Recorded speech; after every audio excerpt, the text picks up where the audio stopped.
A todos, de parte de los anfitriones, le queremos dar la más cordial bienvenida. Si desean escuchar esta reunión en español, por favor marquen el número 347-966-4114 e ingresen el código 858-514-430 y el símbolo, el numeral. Les voy a repetir nuevamente, si desean escuchar esta reunión en español, por favor marquen el número 347-966-4114 e ingresen el código 858-514-430 y el símbolo numeral. Por favor, mantengan sus micrófonos apagados durante la misma. Que tengan bonita noche y la disfruten.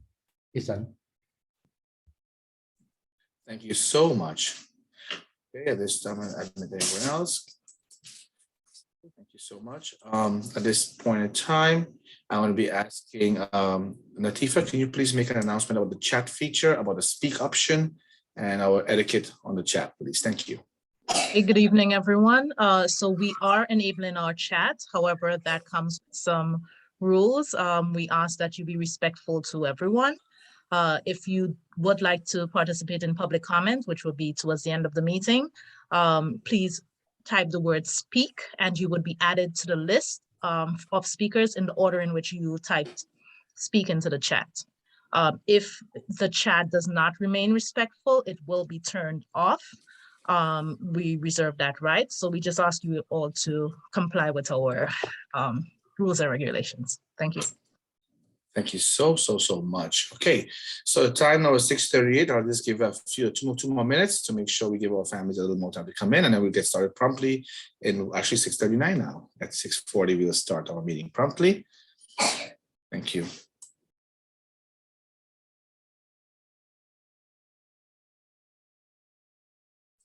Dorinda, can you please ensure Elena and all the other council members are co-hosts so that they can unmute, and also they can rename themselves, please. Thank you. And all of the presenters, if they can be host, co-host, etc.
Okay, 6:40 now.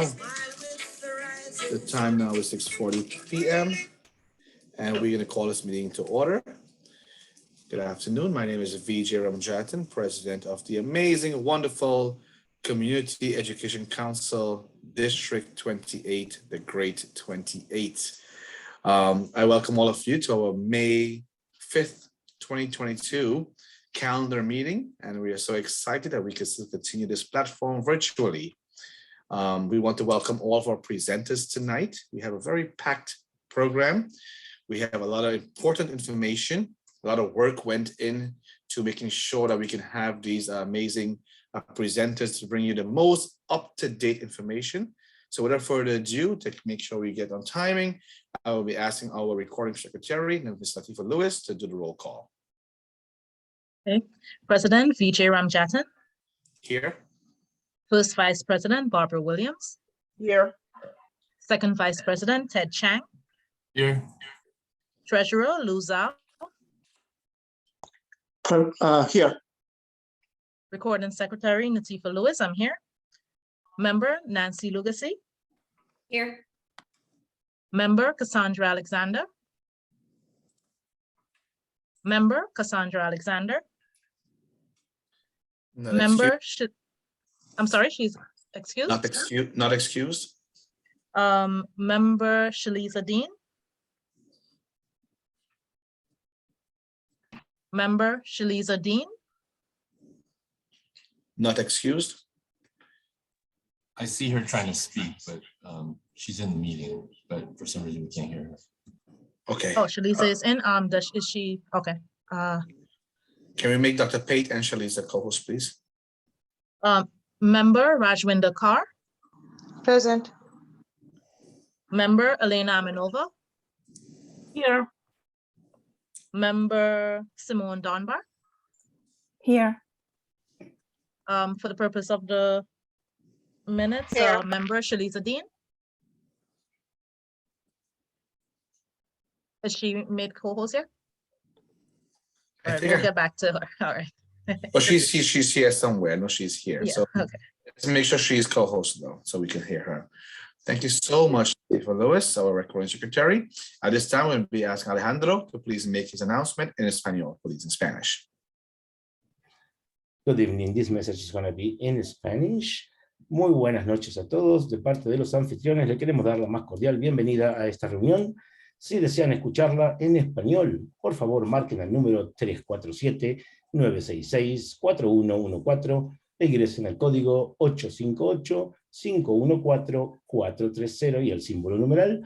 Por favor, mantengan sus micrófonos apagados durante la reunión. Les repito una vez más el número 347-966-4114 e ingresen el código 858-514-430 y el símbolo numeral. Muchas gracias y que disfruten de esta reunión. It is done. I want to repeat that. I'm joking. No, thank you so much. That was wonderful. Thank you so much, Alejandro. And Tifa Lewis, can you please give our rules and regulations about the chat feature and the speak option, please?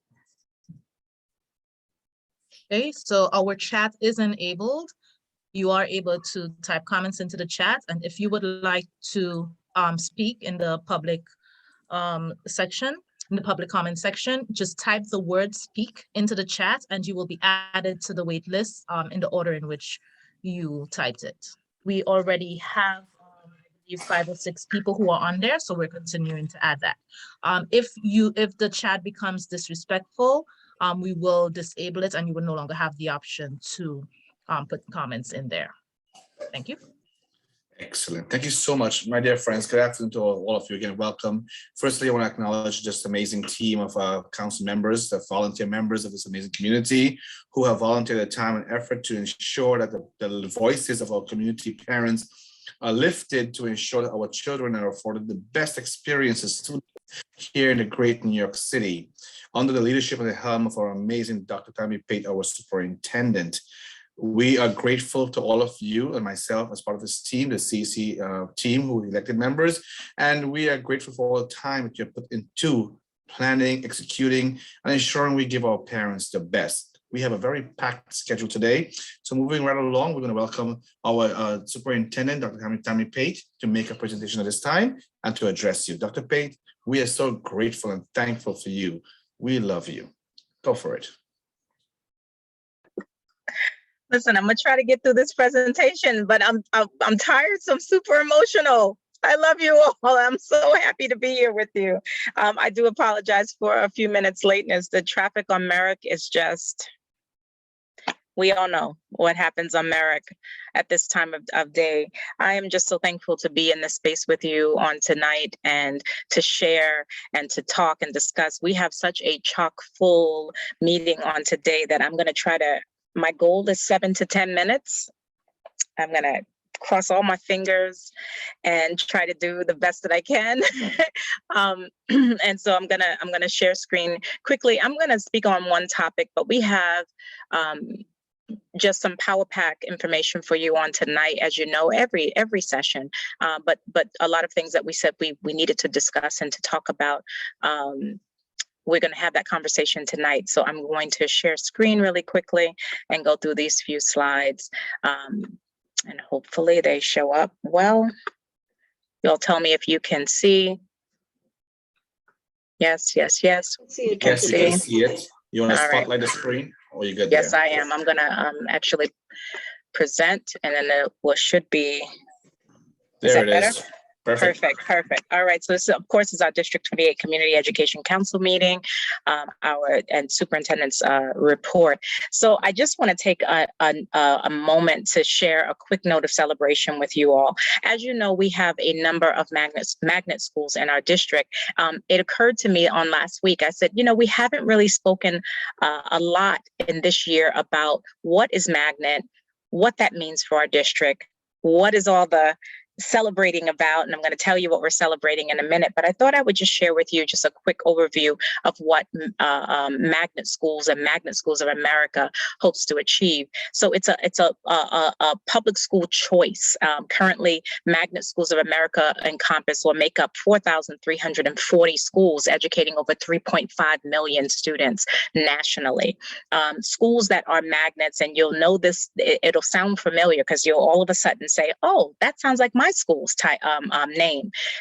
Schools that are magnet schools have different themes, and some of those themes include science, technology, engineering, and math. That's STEM or STEAM. They have fine and performing arts, international baccalaureate, international studies, career and education, CTE, and world language immersion. Magnet schools attract scholars from every socioeconomic background, every race and academic achievement level. They're free, they're open to everyone, and because they have such a high demand, oftentimes magnet schools have to resort to something of a lottery system because they're just schools that attract families that really are looking for innovation and integration, a space that is socially dynamic and inquiring. Right. So those are the kind of schools that we said we want to promote anyway in District 28. And we have such schools. Look at there's a timing thing. On last week, New York City Department of Education and District 28 achieved something that's never been seen before. On the screen, you'll see the two principals in our district, Principal Mims and Principal Tanya Bates Howell, who both earned a distinction as Magnet Schools of America. Principal Bates Howell's school became officially 2022 a magnet certified school, and Principal Mims in 2020 had the distinction of becoming a magnet demonstration school, which means schools all across the nation come to and observe leadership practices and student performance at his school, and he really serves as a space that demonstrates the ideals of magnet. Another thing that we are celebrating, of course, and I don't know if you knew this, but Principal Mims was also named the 2022 National Principal of the Year. Right. So not only were the two schools spotlighted for being the only two schools in New York State, right? The only two schools in New York State. And both of those schools just happen to be in District 28. And for those of you who I haven't told before, June 15th, the Chancellor and his entire leadership cabinet will be touring this campus, our campus, where Principal Bates Howell and Principal Mims, and we also have a District 75 school in the building. They will be at the school touring, but we want to just celebrate and congratulate Principal Mims for this achievement. It really is. We're so very proud. Pix 11 showed up at the school with cameras and interviewed Principal Mims and Principal Howell, and as well as many of their students. And the link is here in the deck, which of course I will share at the right after I present, and it'll be on the CEC website. But we just want to celebrate and congratulate just that performance and that sort of focus on what matters most. In his interview, he talks about innovating as a way of making an investment in children, an investment in our scholars. His mother was an educator, and he lost her a few years ago. But she held him accountable, right, for being the leader that we need for our children. And so I just want to again extend congratulations to Principal Mims. It was a beautiful, beautiful event. Now, I want to talk to you a bit about chronic absenteeism, and that's a term that you're hearing a lot of. It's out there in a lot of different spaces, but I thought, do we fully understand, or do we have a real grasp on what is meant by chronic absenteeism and the implications for our district? So chronic absenteeism, or called CA, you'll see it in this document, CA a lot, is defined as the percentage of students who have 10 days on the register within a school whose attendance is below 90% on the day the data is pulled. Attendance is below 90% on the day the data is pulled. So a child can come to school for the first, second, and third day of school. Something can happen and that child can be out for 10 days. On the day the child returns, that child can be chronically absent. But then that child doesn't miss school anymore. And all of a sudden, that child is no longer chronically absent. So the attendance is pulled and it's 90% on the day the data is pulled. This data changes on a daily basis.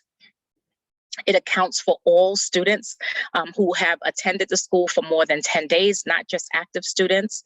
And chronic absenteeism data does not include pre-K students. And let me tell you something, that is a huge win because I feel like I kept that office on the phone for hours in the middle of a school visit because they were talking to us about some attendance trends. And I said, how can you possibly hold schools accountable for pre-K? And that's not a state calculator. Like the state does not count that data, even though it is critically important that our earliest learners are in school every day. But what we were finding is that it was really inadvertently hurting our schools because of, COVID. And remember at the beginning of the year, if one child in a pre-K class was sick, the entire class was sent home. So that kind of practice at the beginning of the year was really hurting our data. So it was a big win to have the pre-K student attendance eliminated just for the sake of chronic absenteeism, not for anything else. So your pre-K student attendance counts in every single way.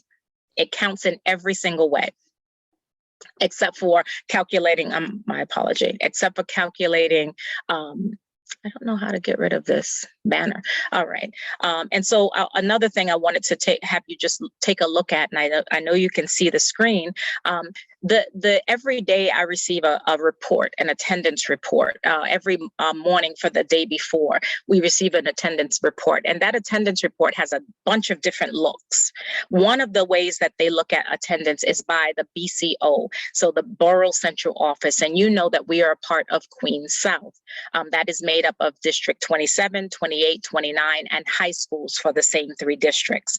And that the executive superintendent is Superintendent Digovaya. And so this is the data that we currently live under. Our year-to-date chronic absenteeism number for Queens South is 39.2%. The percent of children who are not in any way at risk or are chronic absent is almost 61%. Children who are have the potential to leave, which means today, remember I told you about the child who attended 3 days in the beginning, was absent for 10 days, was considered chronically absent on the day that they returned, but a month later, they were no longer chronically absent. We have the potential to move 5 to 6% of our students from chronic absence. And then the total number of students who cannot be moved at this point is 39%. That's an important number when you look at this slide. And sometimes I share data with you all because I just want to make sure that you have the context, like you have enough information to understand this conversation. So again, on a daily basis, they share this data, which is data that shows students who have been absent since January. And every district has a different number, but in District 28, we have 18 children who have been absent since January. Most likely, those are children who have left the district, either moved to a different district, a different borough, a different state, or a different country. However, our chronic absenteeism data continues to hold the attendance information for those students because they attended a total of 10 days before they left the system. So we continue to report that data even though they're no longer with us. So that's important for us to know. To date, here's where we land. Here's where we sit. I report our year to date and our monthly attendance every single month for you all. We are at 91%. Our chronic absenteeism data, that is for students who we cannot exit, they will not exit, is 28%. That includes those 18 students that have not attended since January. The percent of our children who can move is 5%. Currently, it's actually lower than this. Our current attendance, a chronic absenteeism percentage is 33%. Now, why am I saying this? Principals have been getting notifications from me on a weekly basis around attendance protocols, about checking attendance, checking it once, twice, 3 times, verifying if a child was absent in the morning because they had a doctor's appointment and then came in the afternoon. We need to adjust and correct that attendance so that we are reporting attendance properly, and that we are getting credit for our attendance work within our district. So that's a big deal. On last week, I had a meeting with our central partners, and the sort of the action that came before that meeting was this email, and I took a snippet from that email. Because we have been making great gains, a decrease of 2.3% is almost unheard of in terms of our chronic absenteeism. So we did a really big thing, you all. We did a big thing. And so they sent me an email that says, "Dear Dr. Pate," or Superintendent Pate, just a quick follow-up. Are you free to co-lead with me a focus group of superintendents to collect feedback on their vision for attendance moving forward? What does attendance look like in a post-pandemic society? Ideally, we would host this focus group in a week or 2, right? Or early next week. Also, I'm preparing a presentation for a meeting tomorrow and was looking at trends across superintendents and was blown away by your numbers. That's our numbers. You and your team are a bright light. And so we were happy about that, but we are 100% clear. And I want you to be 100% clear that it is the bodies and the souls in this call, in this meeting, that's making that change. Because we're doing everything that we can to ensure that students are in school every day learning. So we are focused on chronic absenteeism in District 28. And right now we're getting a lot of traction, right? But beyond that, our city has set a goal for chronic absenteeism. They want to move our chronic absenteeism data from 40% to 29% by the end of the school year. So that's our goal point. That's where we want to make change. And so to support us, I proposed to the Senior Director of Attendance Research and Innovation this innovative idea. And this is the big deal that I need you to hear on tonight. I propose that we authorize CECs across the system to run a district-based attendance campaign. I propose to her and her team that we provide CECs with authority and resources to launch attendance inquiry groups, partner with community-based organizations, and offer attendance incentives to families. Now, while this proposal is not yet approved, because she has to have this conversation with her boss, and her boss has to ask our superintendent. We are determined to have a say in supporting our scholars and our families. And so this is I am asking for your support, and I hope that this has traction, because I believe that the best way to get a message to families is to hear it from our families. Like, I don't think that that's earth-shattering. It's not like move the nation. It just makes sense that the conversation is about us, so it should come from us in terms of supporting. Now, in order to get that to happen, you all see this QR code, and we're going to pop that link into the chat. In order to get this to happen, I need to begin to collect data around chronic absenteeism and attendance, how you experience it as a family, as a parent, and even some cases as a student. It's about 7 questions, and it's a click, you're rating from 1 to 5. It will not take you a long time. But I am asking everyone on the call, everyone in this meeting, if you would please, please, please complete this really quickly. It will only take you a minute. I want us to show up. I want our CEC to set the standard across the New York City Department of Education. And this is work that we are concerned about. It's work that is important to us, and we should have a say. And so I'm asking you to complete it. There's a space in the survey that you can sort of add your own unique. Here's what I think should happen. It's optional. If you want to do it, I promise you, I want to hear it, and we will consolidate this information, and we will send it to our CEC board so it can be posted live or posted on the CEC's website. And so that's my big ask for tonight. I'm sorry. I'm going to try to get out of my meeting. Look at that. Look at, there we are. I'm going to stop sharing. I'm almost there. There we are. So that's the big ask. I wanted to talk to you again about chronic absenteeism. I want us to be able to lean in and have agency and some power over how that is messaged across the New York City Department of Education. I think that those teams need ideas. They need ideas. And I would like nothing more than to have our voices be heard. There is some interesting things out there that has been circulating this week. Hey, Venus, I want you all to know that I could not be more proud of this district. I could not be more proud. We have to always remember that we all get a voice. We all get access to the mic, and everybody gets to have the volume turned up so that we can be a part and have a say in how this system works for us. I'm a parent in the system too. It's got to work for me. It's got to work for you. So thank you for the time you've allowed me on tonight. I'm going to stop talking.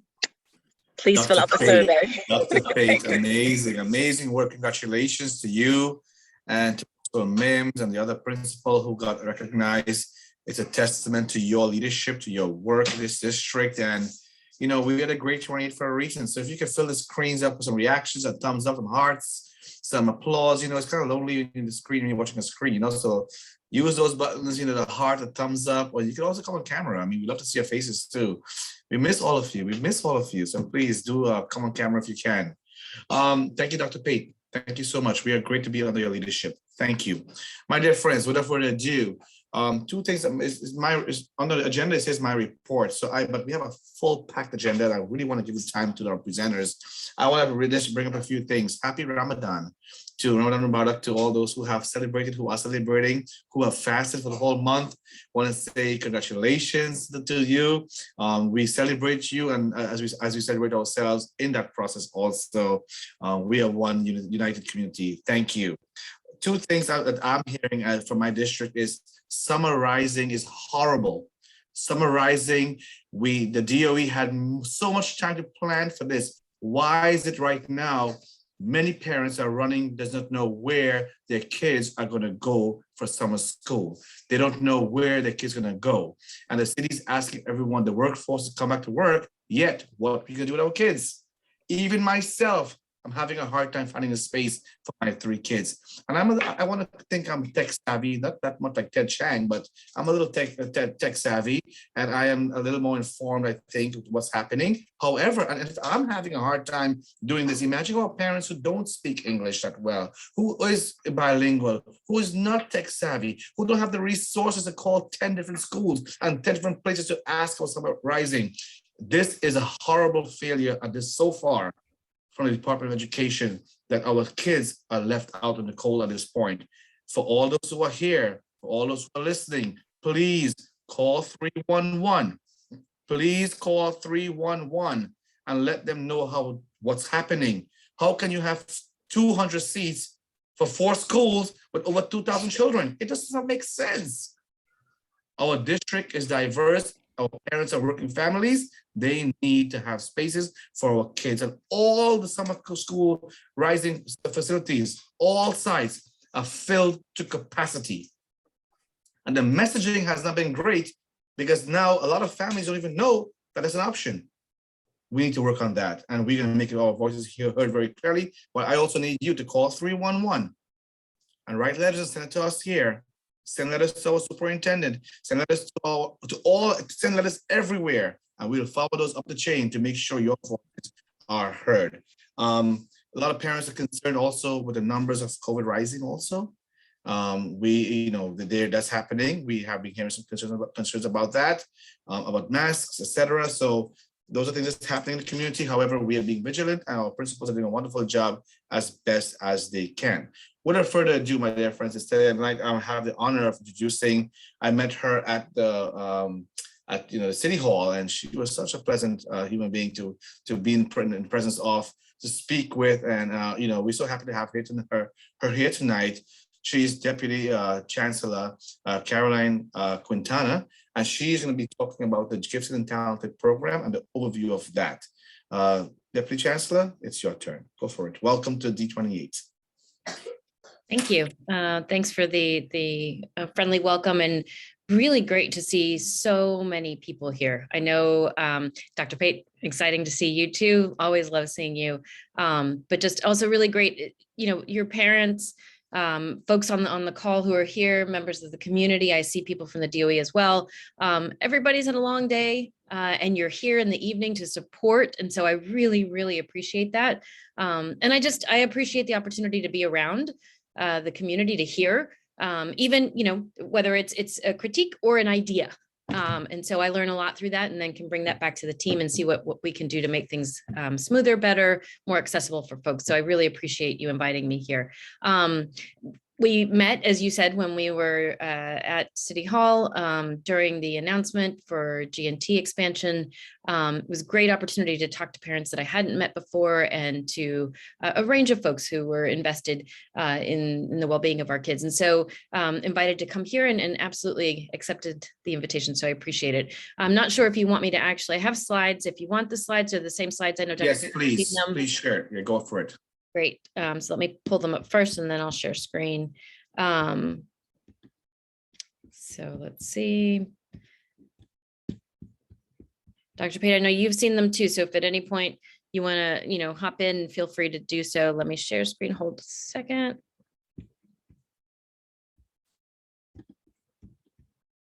All right.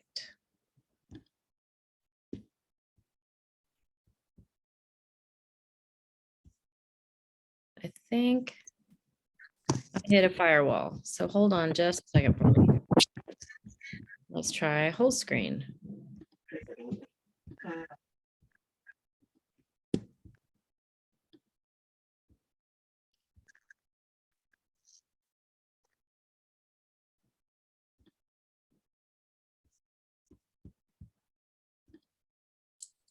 Right after the Deputy Chancellor, we will be having our Office of Food and Nutrition Services after, followed by mayoral control presentation by Senator John Liu, Chairman of the New York City's Education Committee. I think you can get your feedback. So, you ready? Yeah, it won't let me. So let's see. Maybe I can send you the link, and you can share. Yeah, sure.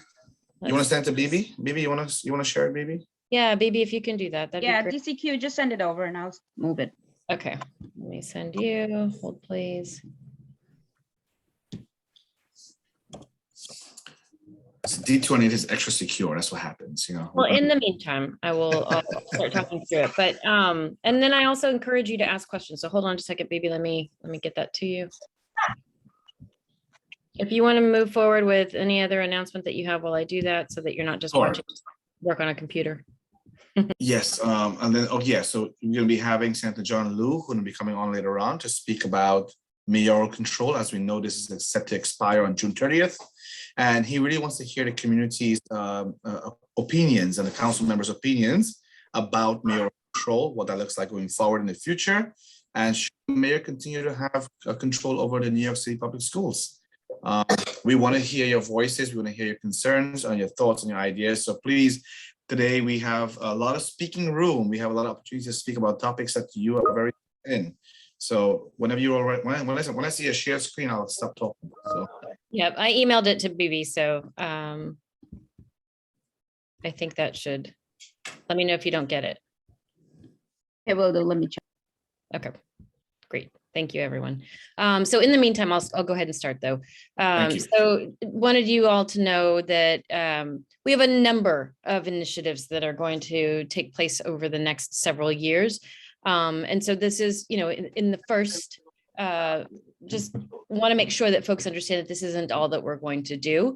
But really important, something that the chancellor has stated is that we want to end an era of scarcity, and that we want to be able to, just like you heard Dr. Pate share, that there's an opportunity for magnet schools, right? There's going to be an opportunity to open very specific schools that will address print-based disabilities and address really specific reading needs. We're going to be opening schools that have a virtual component, or almost exclusively virtual component to them. And so part of what we're doing here is also adding additional G&T programs. We want to make sure that there are over 1,000 new seats and a G&T program in every district. And we will ensure that there are 2 entry points. So the traditional kindergarten entry point and 3rd grade in every district. And that makes the G&T available more widely. So it's going to be expanded in 2 different ways. 100 seats for districts that don't currently have traditional K entry point programs. And so there are 4 districts that did not have kindergarten, and those 4 districts will get additional kindergarten programs. And then for grade 3, we're making sure that there is at least 1 program in every district. And again, it's at least 1 program in every district based on desire. And then making sure that we have opportunities for kids who are not currently in the DOE. So if you're in kindergarten, if you're in pre-K, your teacher is going to recommend you for the kindergarten G&T based on a checklist that is created from a research-based assessment. And then if you are not currently in one of our pre-K programs, then folks just have to make an appointment and have an interview, and then they'll be part of the selection process. And so we want to make sure that students who are ready for accelerated learning have an opportunity to be part of it. And in grade 3, what we'll do is use the 2nd grade report cards. Yes, we'll stick with the slide. So kindergarten entry points. I think that I went through all of that already. No matter what, whether you're going in through kindergarten or through grade 3, your child will be nominated or recommended. And then what happens is a parent has an opportunity to actually then apply, right? So if you want your child in, then you can apply. So the children will be nominated in pre-K, and for grade 3, we'll use the report cards for 2nd grade to determine whether or not they are the top 10% of their school. And that's using the grades from math, science, social studies, and ELA. Those kids who are in the top 10% of the school will be part of a process that through which they'll be selected to see if they qualify, or if they're selected for the G&T. Then you're again invited to apply. And I know that there are a ton of questions in the chat. I can't actually see them as they're coming in. So if someone wants to call them out, or we can go back through them afterwards, we can do that as well. For children whose siblings are in a school already, you'll have sibling priorities if you have a sibling who is going to remain in the school. If you are currently in the kindergarten program, then the kindergarten program will increase to 1st grade and then to 2nd grade as well. Wherever there wasn't a program, then we're starting with kindergarten or with 3rd grade respectively. G&T sites are being selected in consultation with the superintendents, with CECs, and they'll make determinations by the end of this week, I believe, in terms of space. So hopefully we'll know about those locations very soon. That's through a different office, but they are working very closely with the community to make sure that we're finding the right location with superintendent and principal who are committed to that school location. Let's see. So next slide. Yes, please. Thank you. Before there was a test in pre-K to move you into kindergarten. We have gotten rid of the test.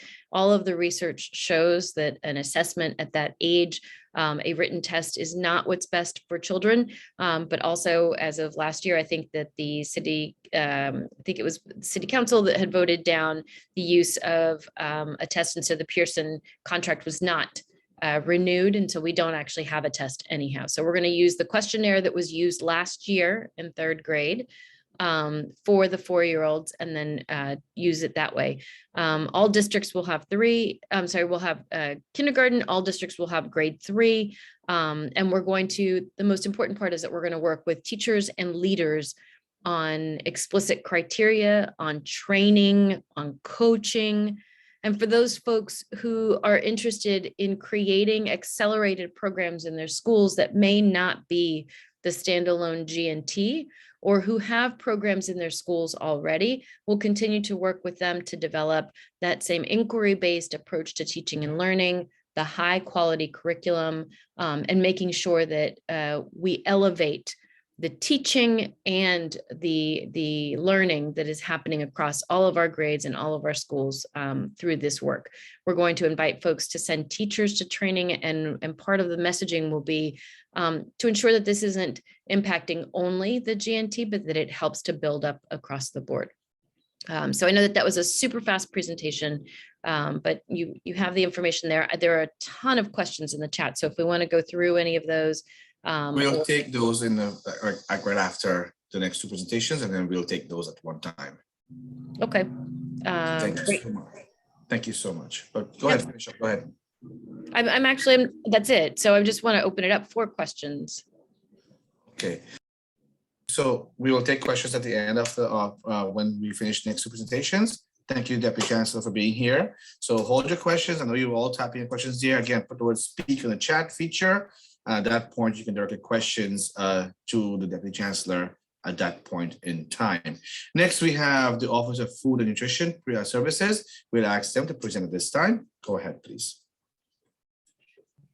Okay, good evening. Can you hear me? Loud and clear, yes. Okay, great. Slides also? I am. I'm going to go and share the slide, share the screen. Okay. My name is Lauren Passione. I am the district supervisor. I also have Mr. Aaron Baptista. He is on. He is the assistant supervisor. Plus, we do have people from our menu management department on this call as well to answer questions and to explain what we do and who we are. So I'm going to go and share the screen now.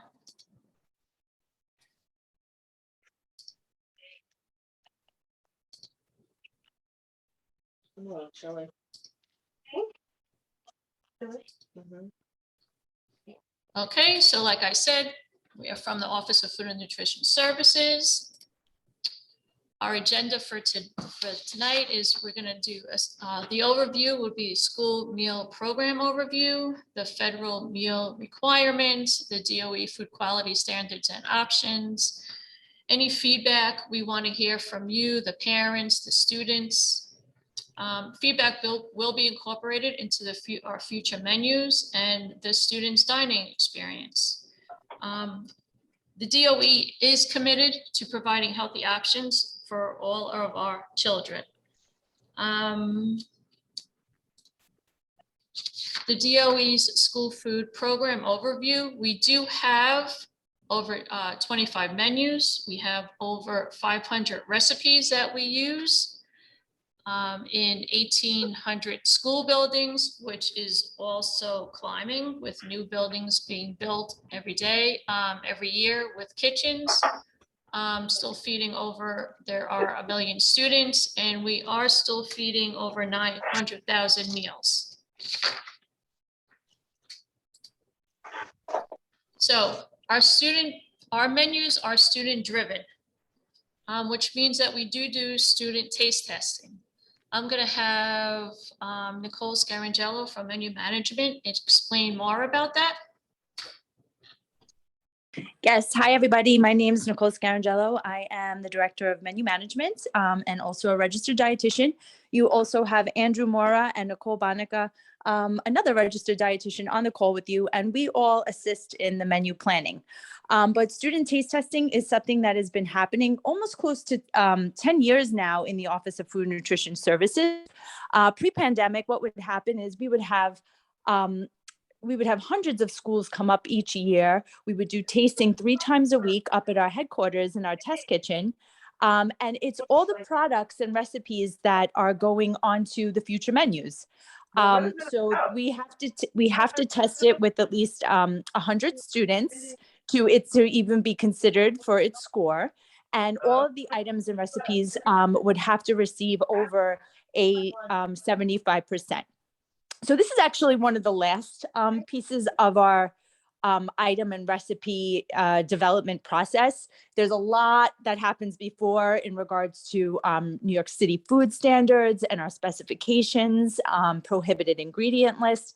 all of that. And if it even gets to the point that we think it would be nutritious and healthy and something that the students may like, it would go into student taste testing.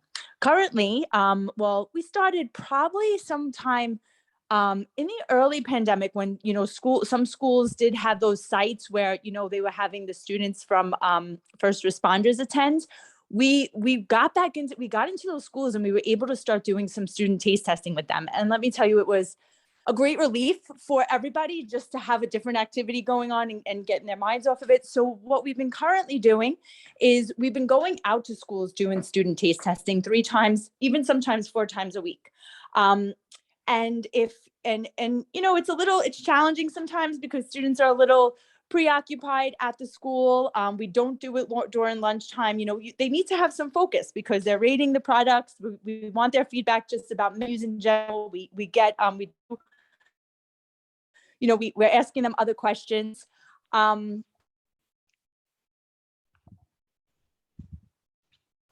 So if you are interested, if any one of your schools is interested to do student taste testing, you could let your school food service manager know, and that they could reach out to us, and we could try to get you on the schedule to come out and do student taste testing. We always have items in queue, new product items and new recipes that need the students' feedback. Okay, in reference to the student taste testing, a lot of the schools in District 28, when we were going up to Vernon Boulevard headquarters, did go. And the feedback that we did receive from them is the majority of the students did love going up there and taste test all of the different items that sometimes we eventually get on the menu.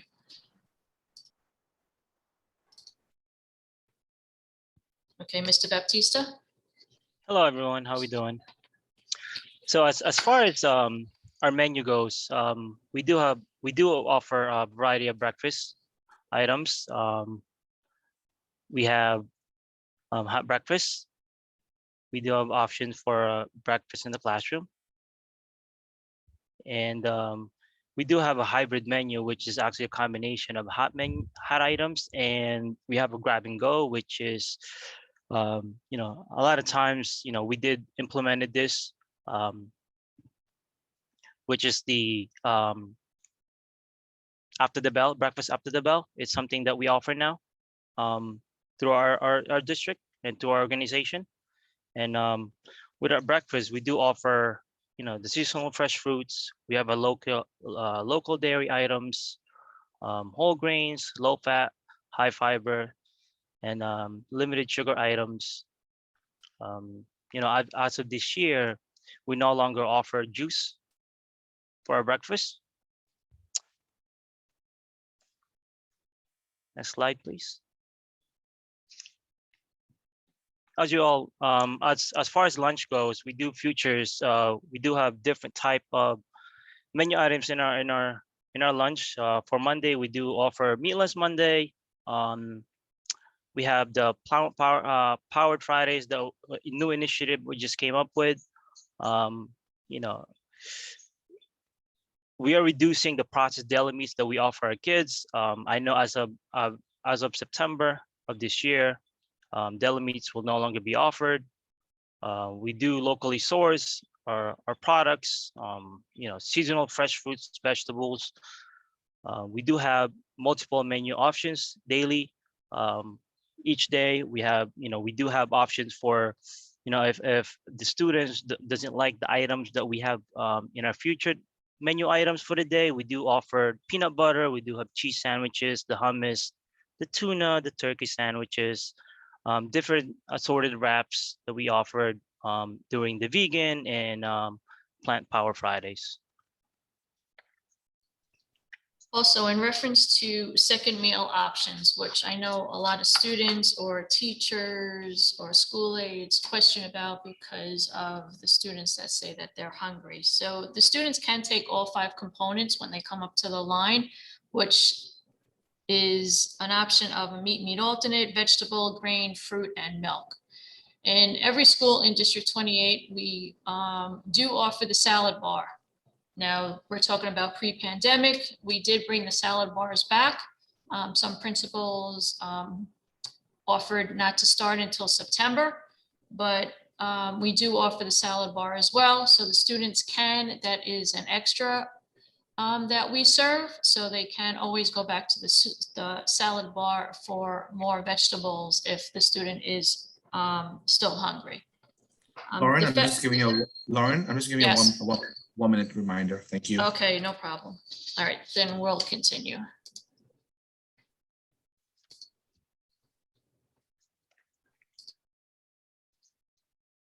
Okay, like I said, the salad, we do offer the salad bars, fresh fruit and produce every day. Let me hurry up now. Our plant power at Fridays is what we discussed before. We serve it on a Friday. We are offering vegetarian and vegan items daily, serving local fresh fruits and vegetables, and reducing the processed meats and increasing our plant-based offerings. Nicole, do you want to continue on this?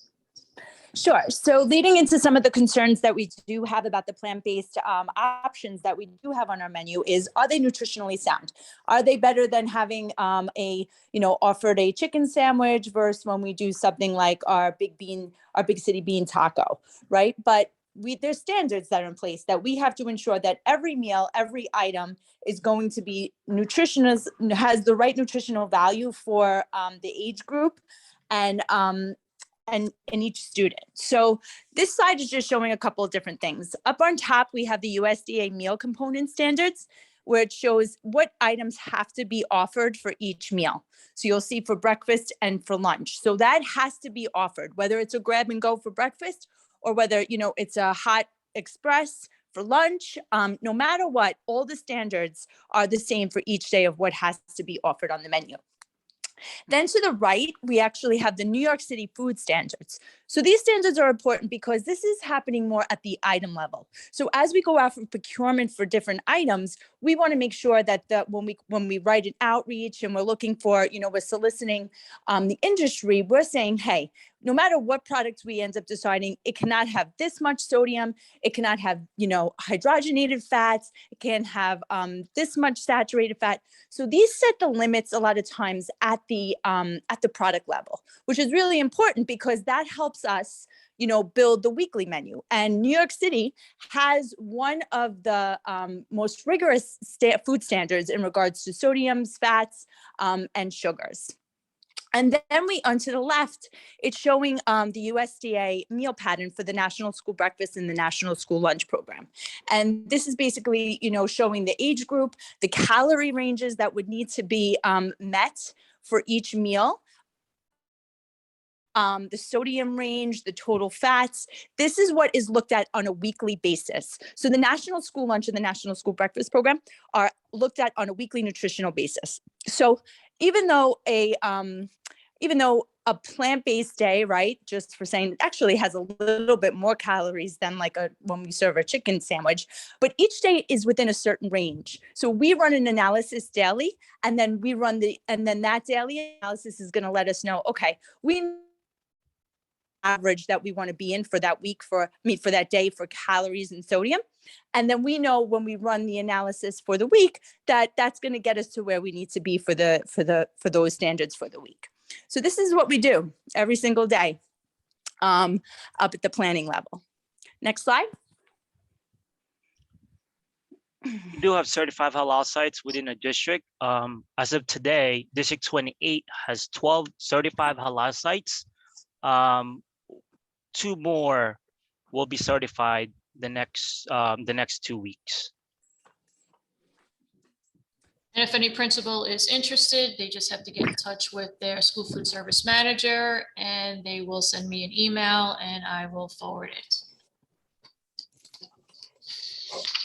And I think it's important to also mention when we talk halal that we're building a product basket of halal items. So even though we have the specific halal chicken items, we also work with the menu planning, works with the moms directly, and we provide all of our labeling and ingredients and vendor contact information to check all of our items to see if it's an item that can be. Oh,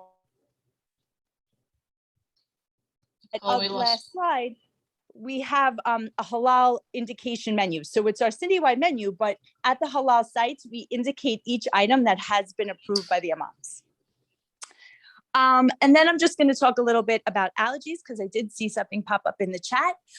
We can make accommodations for food allergies. First, I'd like to say that we do offer a lactose-free milk and an alternative fortified soy milk. So that is just, if you put in the request with your school nurse, and then the school nurse lets our school food service manager know, and then they could begin ordering that product. So we do have alternative milk options, which comes up a lot.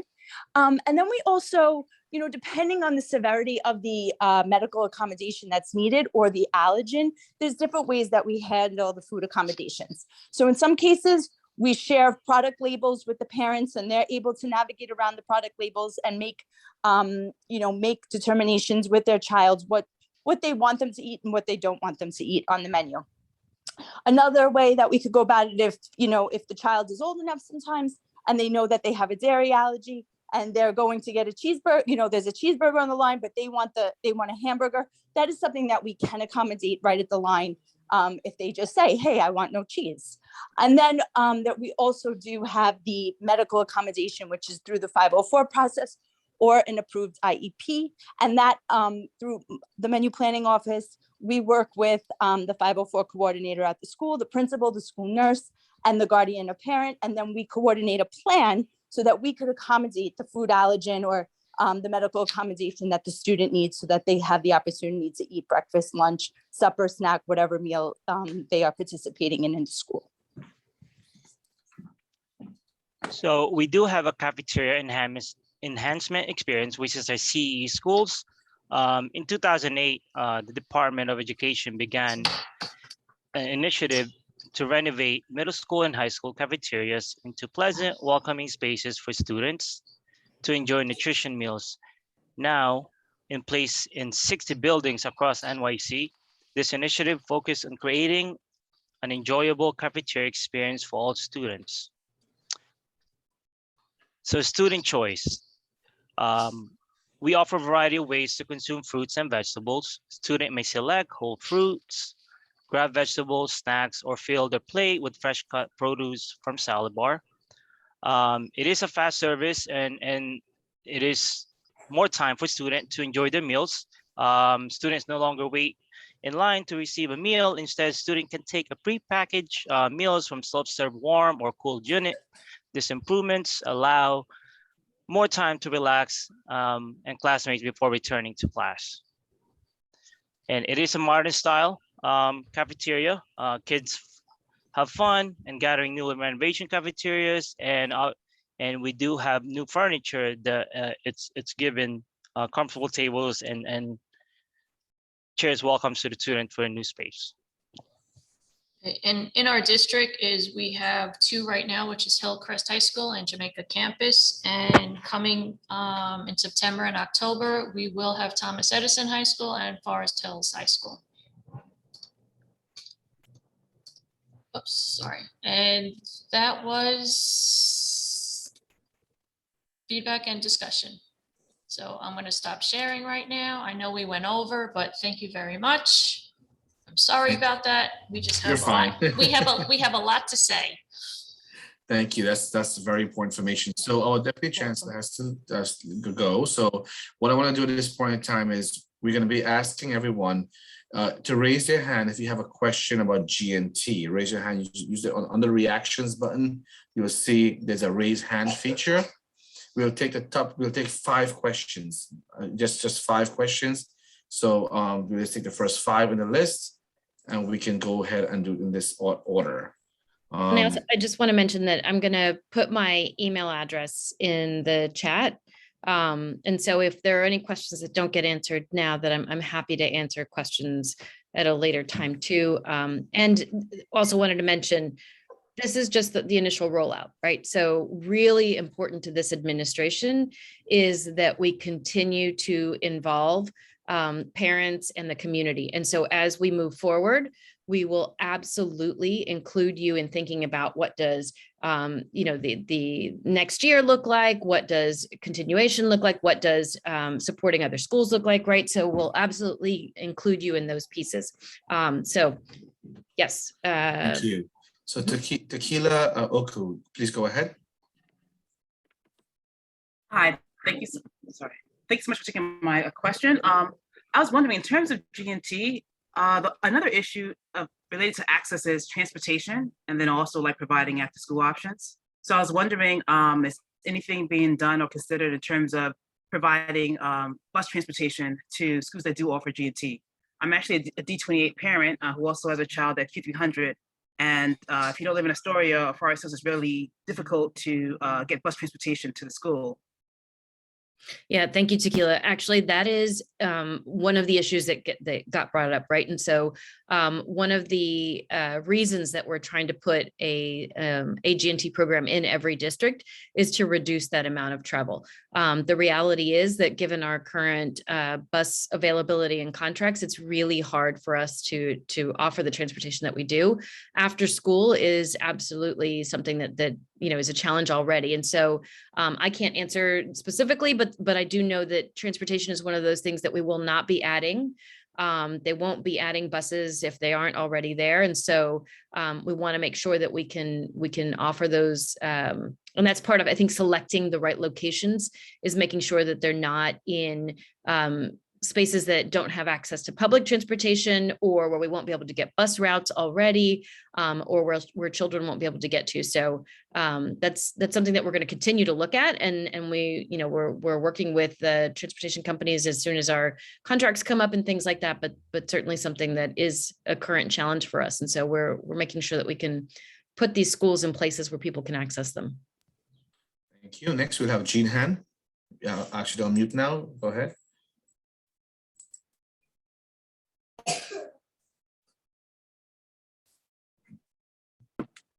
Will there be an opportunity to maybe add additional bus stops to existing bus routes? Sorry, we just have to take one question. I apologize. We have to get everyone else, and we have other presenters waiting. So please do email her with the additional questions. And I ask you for your cooperation. Thank you. Jean?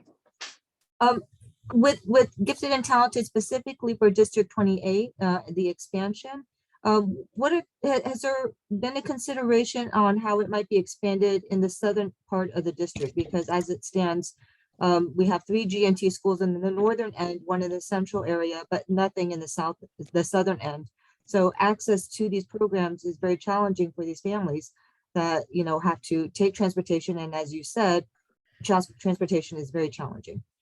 Yep. Thank you, Jean. Appreciate that. And I'm sure that the folks who are looking for locations, that's part of what they're considering, know that they are in conversation with superintendents. They're in conversation with principals, and they're convening with folks around the community as well. And so that's absolutely something that I'm not a part of, but they are looking for the right locations. And so hopefully that's something that's being considered. Jean, it is absolutely being considered. We are in conversations with our CEC presently about selecting schools that are accessible, with a particular focus on a school in the southern part of our district. Thank you so much, Dr. Pate. Thank you, Dr. Pate. Appreciate that. Okay. Next, we have Ari Feldman. I'm going to ask you to unmute. Ari, go ahead. Hi, thanks. So since it seems like the previous plan to have enrichment in every school for students in every school, the Brilliant NYC, I think it was called, is not going to happen. What plans are there for students to be able to have enrichment like that, even if they're not in one of these programs, considering we know that students developmentally, a child who might test as gifted at one age is likely to regress to the mean, and students who might not test, in pre-K or in kindergarten would later be considered gifted. So we know that that's really fluid because of development. So I'm curious, how are we going to manage supporting students even if they're not, at one of these cutoffs getting into one of these programs?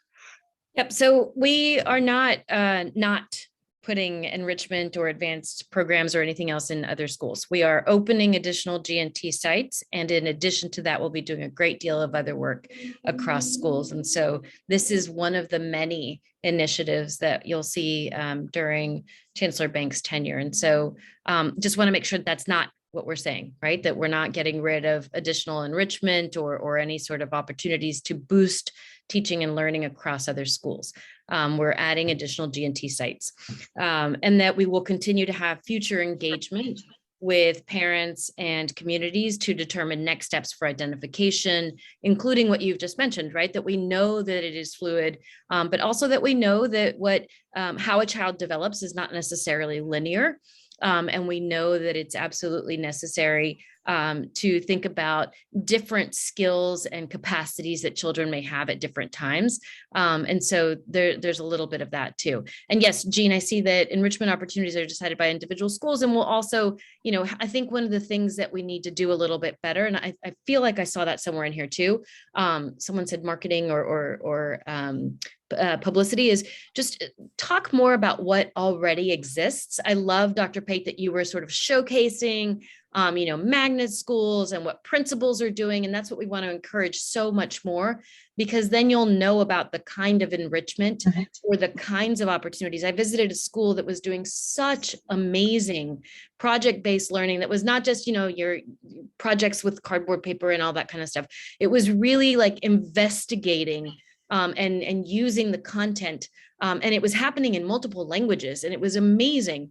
And that was something that I would love other schools to be able to see, because that's the kind of teaching and learning we want our kids to be involved in.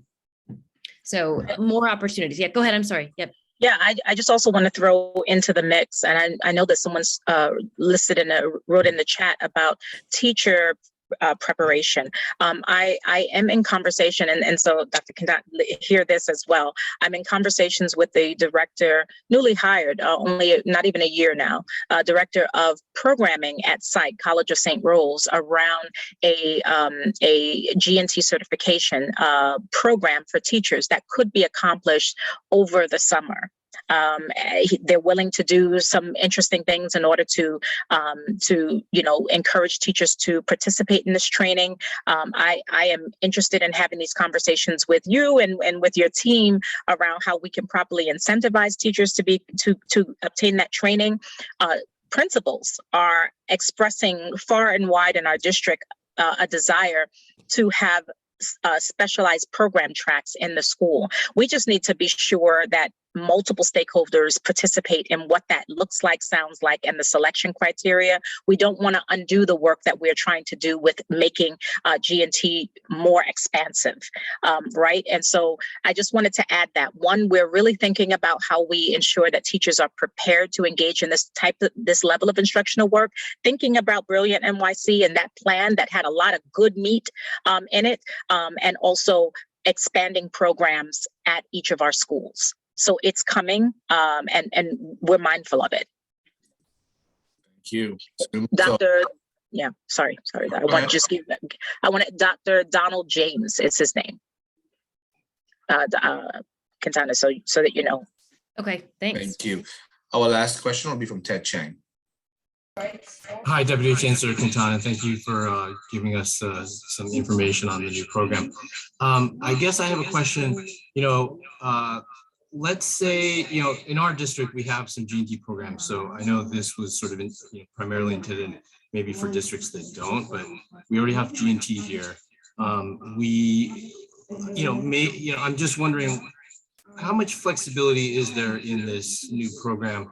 If there's a school in the district that has been, thinking about a lot of different ideas around GNT, maybe it was even inspired by some of the ideas from the prior administration and was thinking about enrichment and all kinds of different ways to engage kids, and maybe wasn't really anticipating this particular model that was announced. Are there ways, is there flexibility in how this program is rolled out, where maybe a new program that a school wants to roll out might not, for example, just the way I see the new program, it seems really like a track you're basically, saying that it's going to be a tracked class, and everyone in that class is going to have a certain grade, certain standard in terms of grades. And I'm just wondering, like, if, let's say there's a school, if there's a school that wants to, maybe involve a slightly different mix of students, or take advantage of different things happening in the school, how much flexibility is there for the school to sort of do something that they were already planning on doing, and maybe using admissions through this system, but just kind of making some tweaks to fit what the school wants to do. Ted. So, thank you for that. I just want to make sure I'm clear on the question. So there are going to be G&T sites that will, so if a school is already a G&T school and it is an individual school, that's different than a school that is a citywide, right? And so these are going to be citywide G&T sites, one in every district. And so I think those are different things. Some schools actually have G&T programs within them, but they're not schools that kids can go to from across another district. And so that's something to consider first. Yes, 2E is twice exceptional. I saw that in there as well. But if a school wants to do something that is a little bit different, and it wants to, one of our schools is moving to mastery-based teaching and learning and really wants to go portfolio and things like, absolutely. If a school wants to, evolve so that it is, we have some schools that are toying with removing grade bands in some places so that they're, convening kids in really different ways. Sure. So long as we're meeting state requirements, we're doing right by children, and you're in consultation with the department to make sure, with your superintendent and the principal, right? Like the principal's in consultation with the superintendent, right? We're open to do those things, and we want to be able to encourage and support. I think something that was said on the chat earlier is teacher training is key. And what we've seen both in G&T and not in G&T, sometimes our classrooms are not as rigorous. The curriculum is not as high quality, right? We want to make sure that we have the right resources and that people have the capacity to not just meet the needs of our kids, but to really push our kids. And so if there's a great idea, then we want to be able to push that. So it would depend. I'm not sure what it is that you're making reference to, but we're not opposed to what schools want to do in some creative way. If they are a citywide G&T and they're going to run their citywide G&T in a way that is a little bit different, then we would just need to see what that is to make sure that we can support it appropriately and that it's still in line with what it means to run a G&T program. Thank you so much. Okay, so that brings us to the questions. You should email me though. Yep. That brings an end to our question specifically about G&T. Specifically, of course, you could definitely voice your concerns in the public comment section. Deputy Chancellor Quintana, we thank you so much for coming on. I asked you at once when I met you, and you said, yes, I'll be there. And that's the kind of collaborative leadership that we're looking for in the DOE. And I appreciate you saying yes to be here. And you came and you are here.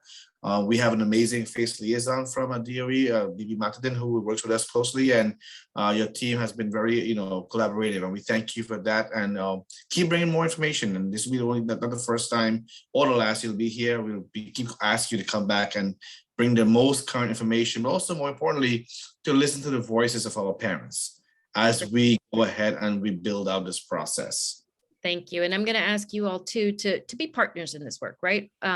It's much easier when we're working together on these things. And if you have ideas or if you have questions, to pose them. And that way we can try and resolve them together. And so, and if you're not clear, right? So even like the question of, so citywide will still exist. Yes, that's actually what we're building. We're building 32 district located citywide sites, right? And so we want to make sure that whatever it is that you need, that we can address if it's in the best interest of the kids and if it's in the best interest of the community. But I want to be a partner in this. So let me know, I'll come back, and it doesn't have to be to present anything. I can just come back and hang out. Every time I'm at one of these meetings, Awesome. I learned so much. So I appreciate it. Thank you. Thank and you if so much. Senator We have a lot to Johnson say. is on, nice to see you. So he was slated to go on from 7:30 to 7:50. He had a very tight schedule, so he just had to leave to go to his other obligation. But I understand. Sujin and team is here also, and this is a very important topic that we want to talk about. Sujin, you want to say hi? Just say hi really quickly. Say hi to everybody. Hold on. Good evening, everyone. I'm Sujin, now representing Senator Lu. He had to leave meeting for other obligation, like Vijay said. But I'm so sorry, but I'm here, and I'll be here to hear your parents' voice and thoughts and opinions about mayoral control. And then I'm gonna pass along to Senator Lu very promptly. So please go ahead. Thank you so much. So right before we take the public comments and we take the council members' reports, I always think it's so important when we have her in the room. It's always good to have her when she's here. She's our high school superintendent. We do have a hybrid system where we always have parents who have kids in both leg sections. So it's why not? I mean, we're so grateful we have her and her whole team always here. So even though she's not on the agenda, she's here. Why not? So I'm going to be asking our high school superintendent, the amazing, also equally amazing, Cynthia Schneider, to just give us a few updates on the high school, what's happening really quickly, please. Thank you. Go ahead. Hello. It's always great to be here at CEC. That's why you always see us here from the high schools. I enjoy, I mean that with capital E, enjoy the conversations at the CEC because it informs our work at the high schools. So I appreciate that. We're not going to take up a whole lot of time. I don't have so much in way of high school updates. My deputy, Stephen Chernigoff, will give you that very quickly. A minute, Stephen, that's it. But what I am going to do is thank you all very much. I want to thank Dr. Pate for always being an inspirational leader, not to everyone. I mean, just everyone. I could sit and listen to her forever and ever and then go out and slaughter dragons, you know. I mean, she's very inspirational. She's terrific. And Vijay, you're phenomenal. I always refer to CEC28 as a love fest because you all are so thoughtful and you are so thorough and invested and respectful to everybody who comes here. And so I'm really appreciative of everything you do. And I say that just as sort of a preface. This is my 45th year in education, not counting the years I dressed up my pug dogs and tried to put them in school before I was. So not including that, it's 45 years. And I just want to mention it has been a tremendous honor for me to serve the DOE as a principal. I founded my own school in 2005. To deputy superintendent to now superintendent. But I am announcing now that my retirement date is going to be May 16th. And Steve Chernigoff will become the acting superintendent, and I will be putting my feet up and watching the geese outside my window. It is the time as transitions occur. Sometimes we occur, and then sometimes transitions occur. And so there were a number of things going on personally with my brother and those kinds of things, and the time said it's time. So May 16th is my retirement date. Please pray for me as I try to figure out what the heck I'm going to do. And please know that I appreciate all the time that we have been able to spend with you, work with you, talk with you, because you are all so very special. Stephen, if you want to give them some quick high school updates, that'd be phenomenal. Sure. Good evening, everybody. Just one update. We have two new fellows, My Brother's Keepers MBK fellows for Queens South. One is a student from Richmond Hill High School, Christopher Moore, but the other is Nazir Mingo from Hillside Arts and Letters Academy, District 28, HALA, the Jamaica campus. So we're very happy to have them both, and especially to let you know of our District 28 student And we look forward to their leadership and developing their leadership further with them over the course of the next school year. So thank you. Thank you so much. And Ms. Schneider, you're a gem. I mean, you deserve your time, but we'll miss you. It's biased. We're biased, of course. You know, we're not happy you're leaving, but we're happy. But you never leave. Right? As an educator, you never leave. You're always going to be in your heart, and we're going to miss you, and we value the time that we have with you and for always being a partner. And this work has to be done in partnership. And we thank you, and we trust that, you know, Stephen has been an amazing team player also. And Stephen Chernoff, you're a basket full of a lot of knowledge about everything. So we also welcome you to this new spotlight, and of course, you're also at our meetings. And we always make time to make sure you bring information and also to be in a collaborative spirit to bring this work and make it easier for our families. So thank you both. Next, we're going to be having Sonia. Can you please give us any updates? She's our family leadership coordinator for our district, the amazing Sonia Rueda. If there's anything you want to update the community, Sonia, please go ahead. Good evening, everyone. Wow, Superintendent Schneider, I just want to thank you. I want to say that when I started, oops. Okay, so I just want to thank you. We started with this knowledge of you always work K through 12, and that was instilled in me, and to this day, that's always been the philosophy, right? That you work as a community. Your child starts in pre-K, now it's 3, right? 3K or whatever it is, babies, all the way following the journey to high school and beyond. So I just want to thank you for that partnership. I think that's one of the things that makes District 28 stand out, is that we firmly believe that we need to work together. It's not that, well, this isn't high school and we have to work together, because our children are going to move on and we move along with them. So thank you so much for all of your work, Superintendent Schneider. You know, there's just a couple of things that I wanted to say. I know, and I always say that my position is very interesting because I'm also the bearer of news. I'm not going to say bad news, but challenging news, interesting news. I always say to parents, I'm the one that reads you the small print, or when you hear it real quick in the commercial, I'm the one that slows it down for you. And you may not like it, but I'm going to be honest and I'm going to support you. So in terms of summarizing, I know everything that's out there. I've heard it very nicely. I've heard it very aggressively. I've heard it all through as a parent, and I understand, and we're trying to support you. Please, please continue to send an email to the summarizing. I will put it in the chat. They are tracking it. If you want to include me in it, or if you want to send me an email and I'll CC them, they do respond, but they're trying to field all different types of issues regarding summarizing with that one email. So please continue to do so.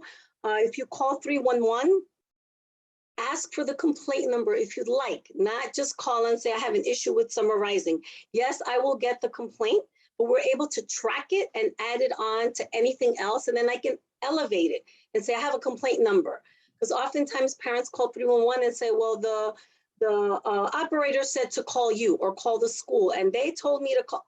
Well, we're going in circles. But if you say, no, I want a complaint number, they'll take the report. It's also now in the system, right? So if they come back to me from the chancellor's office with Dr. P, I could say, look, I have 100 311s, and these are all the numbers. So please call 311, ask for a complaint number. I'm fine with getting everything because this is what we're here for. So please do so. Last but not least, in terms of for our kindergartners, we have the Save for College program. I'll put the link in the chat. If you have any questions about saving money for your kindergarteners, you can reach out to myself or the parent coordinator. A lot of good things. I know I don't have a lot of time, but I will put that information in the chat. And then just to go back to attendance and chronic absenteeism, know that at the district, I do a lot of workshops for parents. So there's a lot of things when we look at attendance, a lot of social emotional components. Families are struggling in many ways, and that affects our kids' attendance. So it's about looking at numbers, it's about looking at academics, but it's looking at that social emotional component and the environment and how we're supporting families. So know that I continue to work with a lot of the middle schools have asked me to come out. We're having like roundtable conversations with families and talk about why their children are not going to school. How do you help your kid go to school, right? Getting them out of bed and getting them to just talk to you about school. So a lot of good things are happening in District 28. So thank you so much, as always, for having me here this evening. Thank you so much, Sonia. We appreciate all you do and all that you always bring. Next, we're going to be asking really quickly our FACE liaison, Bibi Matadin. Bibi, is there anything that you would like to announce that we don't know? I just want to say good evening. It is always wonderful to be in the space, sharing, seeing D28, the great D28, like you like to put it, DBJ. So community space is important. And of course, you could see my face getting a little red here. Superintendent Schneider just dropping the ball on us, telling us that she's leaving. We will miss you. It was an honor to be a partner in this work with you, to serve families and students. And I'm sure that whoever will be our interim acting superintendent, Mr. Sherdanoff, he will do a great job, but big shoes to fill. So we'll miss you.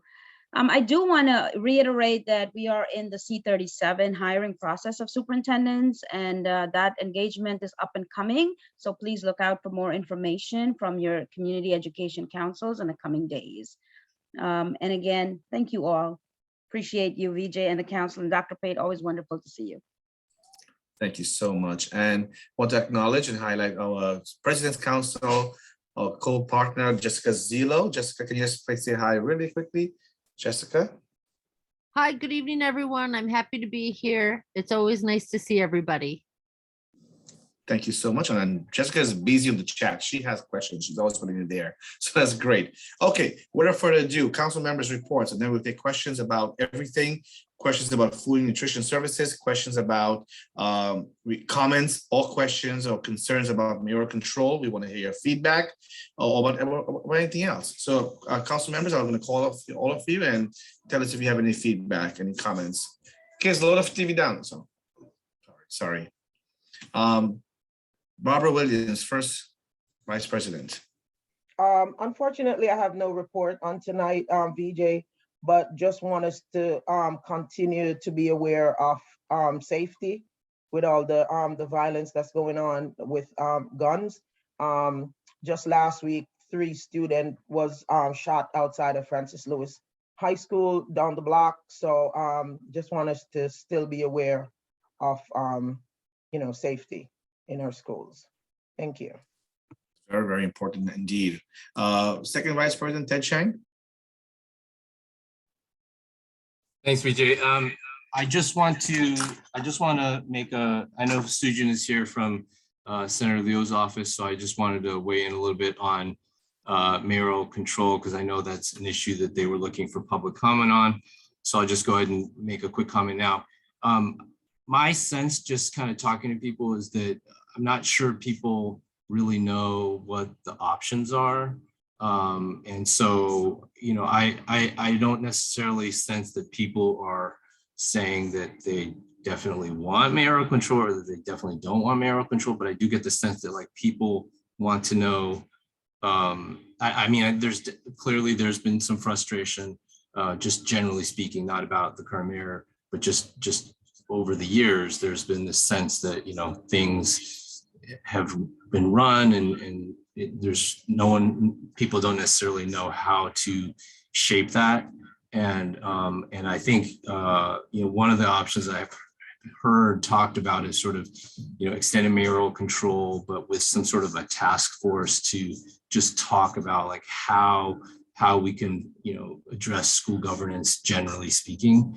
And so when I heard that idea, I thought that sounds like a great thing, because I'm not sure the public really knows what the alternative to just a straight extension would be. So I would encourage the legislature to look into that. Thank you. Thank you, Ted. Next, we're going to ask Recording Secretary Natifa Lewis. Do you have a report? Anything to comment? Hey, good evening, everyone. So from the families I've interacted with, Vijay, I know you covered some of it in your report, summarizing no seats, but more importantly, besides the ability to call 311, especially for parents who are doing this for the first time, there should have been a waiting list so that DOE was able to track from that mechanism immediately how many parents in a particular location needed it. For example, I did apply for my for my sixth graders, and I got a seat even after it was closed there. But I know quite a few parents who reached out to me directly and indicated that less than an hour after it opened, and it opened at what, 9 a.m. on Monday morning, which while people are commuting to work, etc. So if you were not a stay-at-home parent or something like that, you were disenfranchised, and these were obviously most of the people who needed it even more. So the process, even though there's a mechanism to go around it now, they really do think DOE should rethink that and put out some more information to advise parents what to do, because they're frustrated. Secondly, well, again, most of my comments have been covered by someone. Safety. So there has been improvement in many of the school areas. There's a lot more partnership with the local community officers and so forth. But most of the safety issues have not been on the campuses. It's, you know, after the after school programs, those areas and so forth. So we know there's more patrolling, but just, you know, continued concerns about that part of it. As well as the slowly improving like school safety and crossing guard and those kind of issues, because there is so much construction, especially in Southeast Queens, that if you're anywhere near to a school that's close to the Van Wyck, to Jamaica, to any of the areas that has a lot of constructions, it's dangerous. As a matter of fact, at close to QC, there was, and the parent coordinator did call DOE about it. There was a 5-foot sign that was hanging off of there that could have really damaged people. There's a lot of like those kind of safety issues that are coming up. And the third thing is graduation. So there has been a lot of concern over the fact that although there's some relaxation in terms of the safety protocols, and students are able to be in the schools without masks, etc. For graduation, many of the schools, they're forced to have an outdoor venue, even if they're having the whole ceremony outside. Just the fact that if someone needs to use the bathroom, they have to go into the building, that is not allowed. And they're saying that a lot of the policy does not make sense. So if that can be taken back to really reevaluate what the issue is with that. The school bus problem has become a bit better. I think now they're able to use them for trips and so forth, but even that messaging was a little unclear, or some of the things are happening very late, because many of the great things that they plan, you plan months in advance. So if you get a notice at the end of April that you could now use bus for a trip that, you know, for a trip in May that you would have tried to plan in January, you were either forced to cancel it or pay a lot more to try to rush to do it. And of course, the rising cases, they're just asking for continued and improved communication. Not so much the district, like Dr. Pate is always excellent at giving her reports, giving her data, etc. But sometimes the messaging that's coming out from Central, you hear it on the news before you hear it directly in the school or straight to the families. And it's not the school's fault, it's because they are receiving it at the same time. So those are my updates. Thank you. Thank you, Latifa. Next, we have Treasurer Luzau. Hi, my concern, one first is for the summer rising also. I heard a lot of people, parents are complaining, you know, it's gone in minutes basically. So that's something I don't want to repeat that everybody already said, but this is something we want to, you know, make sure, come up with some more information. For the mayor control issue, I do think that mayor control probably is necessary for such a large city and complicated situation. However, some kind of a balance check, especially from the parent leader, and perspective, should be there, to make sure that mayor have to concern, parents, opinion. They cannot be, like doing things without consult with parents, which happened in the past. And go through some, process that not necessarily pleasant. So that's something I think should be added. Okay, thank you. That's all. Thank you, Treasurer Luzau. Next, we're going to have members Nancy Lugassi. Hi, everyone. So, okay, so I know this is like an evergreen problem, but just safety, crossing guards, just like the traffic nightmare that is our neighborhood, definitely still an issue. A lot of questions about middle school acceptance and just, what can be expected. And, the same things, the same frustrations about summarizing and just, wanting information, like wanting it to be easier. So that's those, I would say those are like the top three. And then, there's rising COVID concerns, obviously. But I don't really know how much more information we can get with that. So that's it. Thank you. Thank you, Nancy. Member Rajwinder Krau. Good evening, everyone. Thank you, everyone, for giving such a wonderful information that covered a lot of our concerns, which we have from our parents. One main concern I want to bring to your notice regarding the food and nutrition, if possible, rather it should be done, because I have, got the complaints from the parents. As the religious is concerned, from the religious point of view, the kids are being served the food which they're not supposed to be. Even the school was notified for that. So that was the biggest concern, especially in our community in Richmond Hill Park. There was a food which was being served to the kids, and the kids don't know. They just need the delicious part. They're eating something which they are not supposed to religiously. So that's the main concern which was bringing to my notice, that it should be escalated, that it should be taken care of. Number two, it was the GNT. Parents are concerned that which schools will be having, is every school is going to be having, if they are having, when the applications will be out, what about the test procedure, and everything. Number third was the summarizing. Everyone covered it. It's a good information to call 311 and sending an email to Sonia Veda. Number four was when the middle school application letters will be, will be out to the kids, so that they can get to know how far they have to go, and they're really worried about those things. That's it. Thank you. Thank you so much, Rajwinder. Next, we're going to be having member Cassandra Alexander. Hi, VG. Hi, everyone. I am just getting back. I guess the major concern would be the summer rising program. And I was told that they opened that program up not just for District 28, but for other districts in the surrounding areas, and the first come, first serve. So that has been problematic from the time they did it. Just like Tifa said, from Monday morning after 9 or 10, if you wasn't on at 9:50, about 10:05, it was over with. Some people were able to reach out to the parent coordinators. Some people were able to reach out to other entities. But if you're working, a working parent wouldn't have known all these things, because DOE sent the emails that afternoon. So it's kind of, a messed up situation for working parents.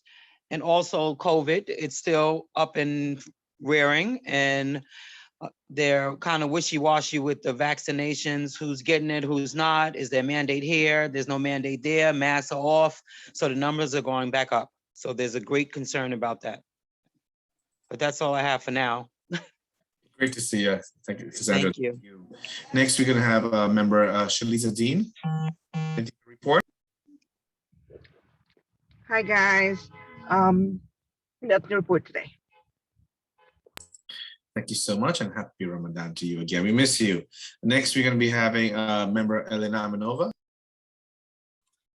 Good evening, everyone. I actually had the privilege this month, or last month actually, because it's the beginning of May, to be able to go to City Hall with VJ as one of the, I guess, recognized parents passionate about the gifted and talented programs, and stand behind our Chancellor David Banks and Mayor Adams when during the press conference announcing the expansion of gifted and talented programs. I want to just provide the sentiment of the feelings of us, the parents, standing behind Chancellor Banks when it was announced, and want to thank Deputy Chancellor Ms. Quintana, who was here with us today, graciously accepting to come and speak to the parents, that they're not eliminating the opportunities to have enrichment for all students, right? So that will definitely be expanded, and we applaud them for it. And definitely providing more opportunities and more gifted and talented programs for all students across all districts, right? So while we in District 28 were lucky enough to have seats, there are a lot of districts that do not, and that is a great path forward. And again, it's only the beginning, right? To the earlier point that was made. And I think parents' voices are so important to be heard, to be out there speaking and advocating for what is important to us all. Also, I know that for my schools that I support, PS 101, 174, and 349, working with our greater AA, Dorinda, to schedule in-person visits for this coming month. So look forward to joining and visiting those 3 schools on the pipeline for me. And also I wanna remind all the liaisons when visiting the schools that we should remind our PA and PTA board members that it is election time, and we should reach out to the President's Council for support if needed. Obviously, Sonia Reuter is here as well if there is that support is needed. So let's plan ahead to make sure that our PA, PTAs are ready to start the next year, especially if there are graduating parents. As I've heard from some schools that the whole board is actually graduating. So now it's probably too late already to create shadowing programs within the schools. So I want to encourage everyone here to reach out and assess to make sure that there will be a nice transition into the next PA PTAs for next board.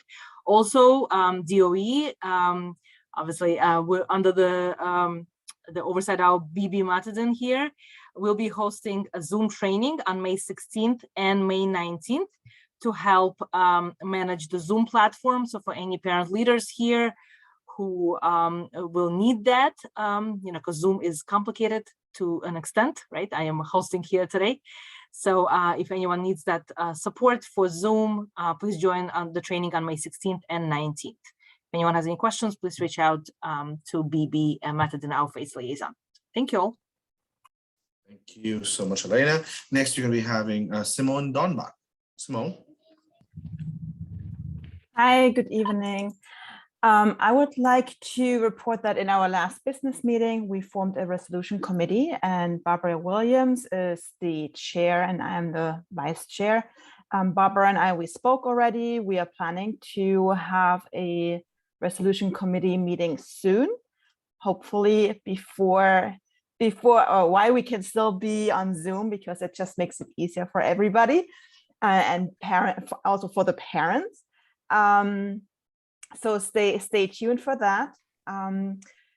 One thing that I would like to bring up is the concerns from parents about the COVID protocol. We are now in a new category, and I have spoken to many parents have actually spoken to me and reached out to me and asked what's going on, and are just like a little bit surprised that there is no change. There's no change. I read in the news that there is apparently the initiative to send home COVID tests every week, but I haven't received any communication so far.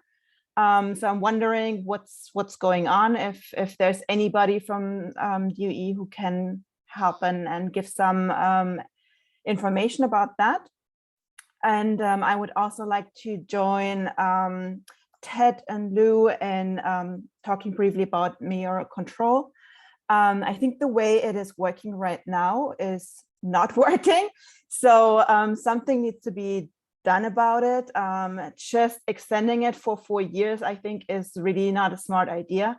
There should be a task force who is working out in more detail what has worked in the past and what needs to improve.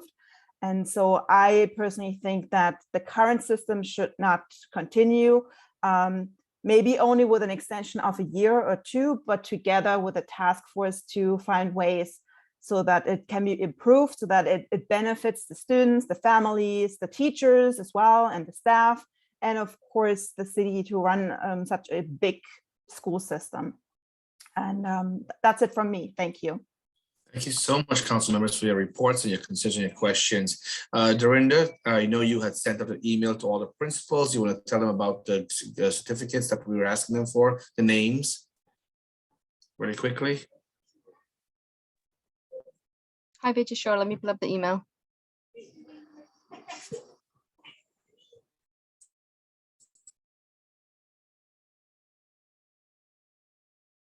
While Dorinda gets that, Narayan Bharat is here.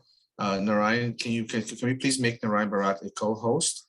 Dorinda can jump in and discuss it really quickly, if that's okay. Yeah. This is the email that was sent out to all the principals, parent coordinators, and all the guidance counselors, asking you to send our AA, Dorinda C. Mangal, back information about which names of students you want to get a certificate from the CEC. Dorinda, you ready? Go ahead. Yeah, sure.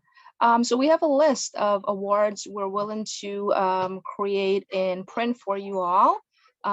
Outstanding community service, most improved, outstanding attendance, above and beyond award, outstanding peer mentoring and support, student of the year, safety award, participant award, kind classmate award, excellent effort award, homework hero, helping hand, and achievement award. You're muted, Vijay. Yet again. Thank you so much. So principals who are on, parent coordinators who are on, and also guidance counselors that are on, please, we know time is coming up very soon. Send us your list of names for students who would like to get these awards. And the CEC, Dorinda is working very hard at the back end to get this to you. And hopefully if your graduation is on a date where your school, your CEC liaison can come out and present these at the graduation, we would love to be there to do so, but please send us the names and the awards that we can give out to these students from the CEC. Without further ado, at this point in time, we will be going to public comments now. Narayan Bharat, are you ready? Hi, good evening, Vijay. Can you hear me? Loud and clear, go for it. Summarizing, go for it, tell us about it. Happening. Well, good evening, everyone. It is a wonderful pleasure to be with you again tonight. I understand that there is a lot of frustration and questions regarding summarizing. Can you tell us who you are, Bart? I know who you are, but tell the public who you are. I know who you are, but they don't know. Sure. I'm sorry, everyone.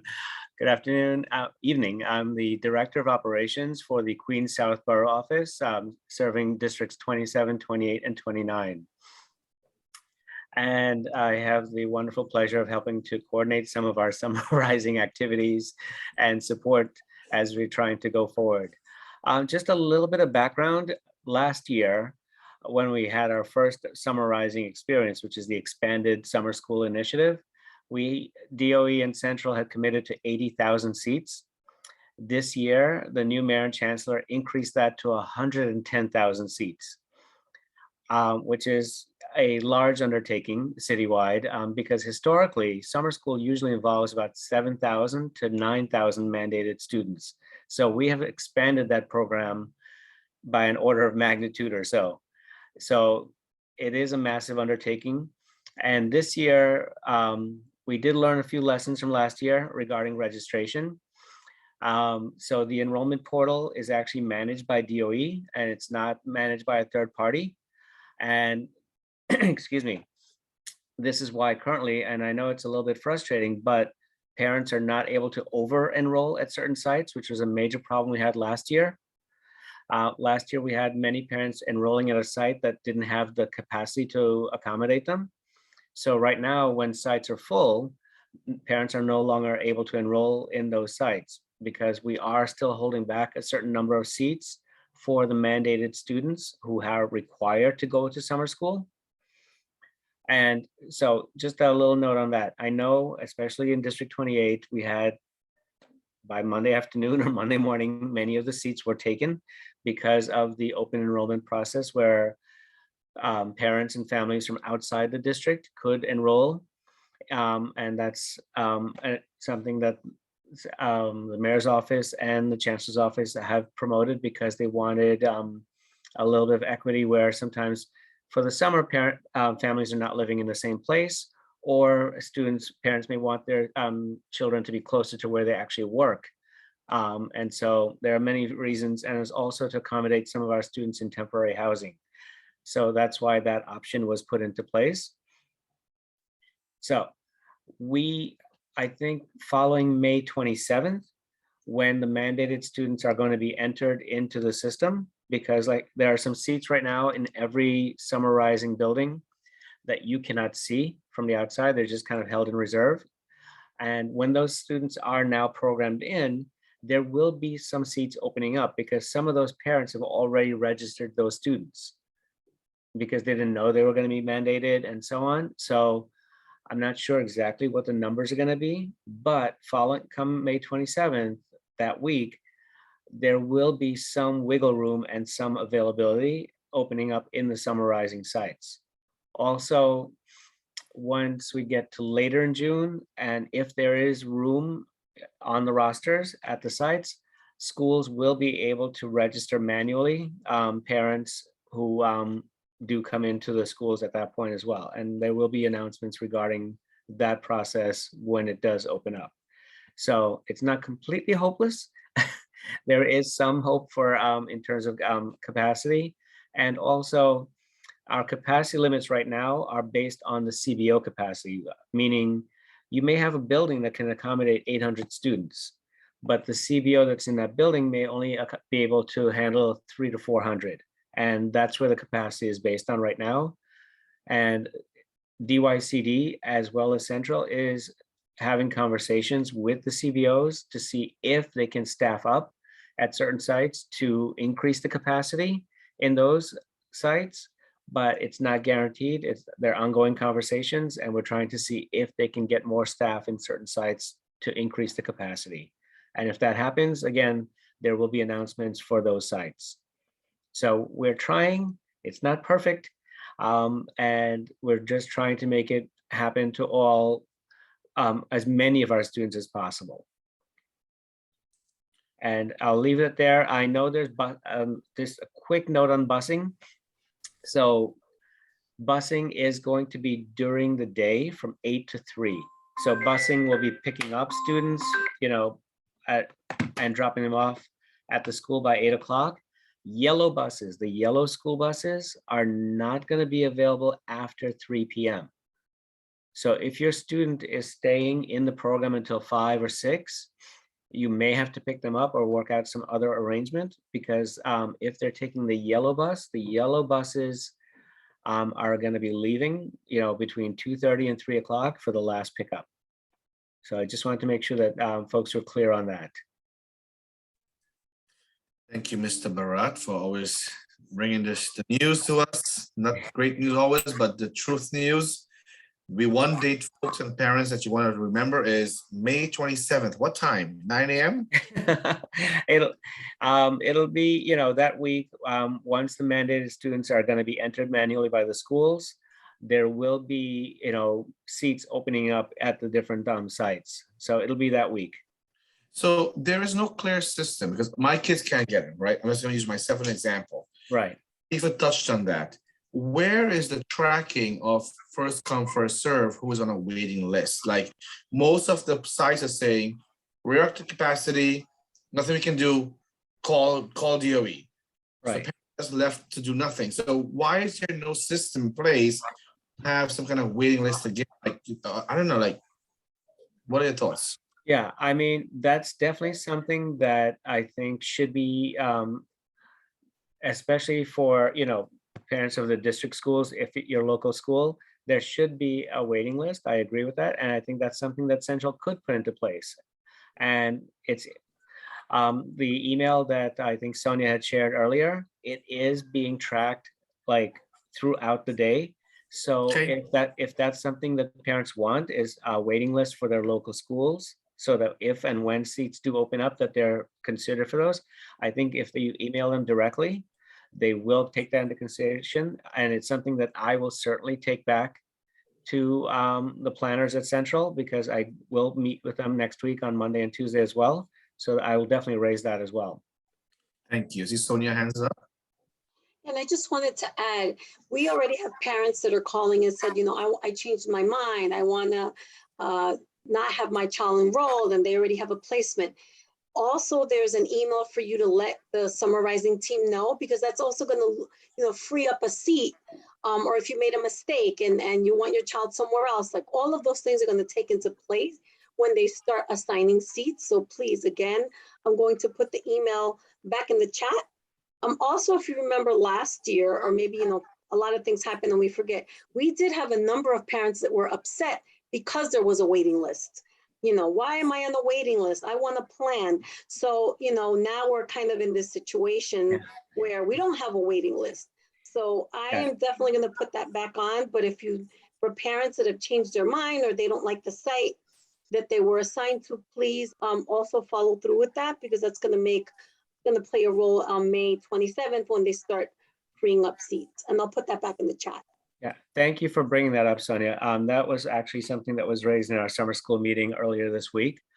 They are going to create a new feature in the portal, hopefully by next week. So for parents who have changed their minds and want to unenroll, because there's no process to do that right now, that feature is going to be added hopefully by next week, so that if parents do want to unenroll, they can do that, and then the system will be able to pick it up and we'll open up that seat. Thank you so much, Narayan, for being here. If you can stick around for a few minutes, sure. I'm sure parents who may have questions additionally also. So we're going to move right into our parent remarks and questions. We'll give each person 2 minutes. We have a long list of people, and we appreciate you doing so. Cassandra, can you please be our timekeeper? Sure, why not? Thank you. There you go. Venus Ketchum, go for it. Good evening. I have been built for this over the past 10 years. I used to time my speeches myself before I presented. Good evening. I'm Venus Ketchum, community and educational leader in Queens.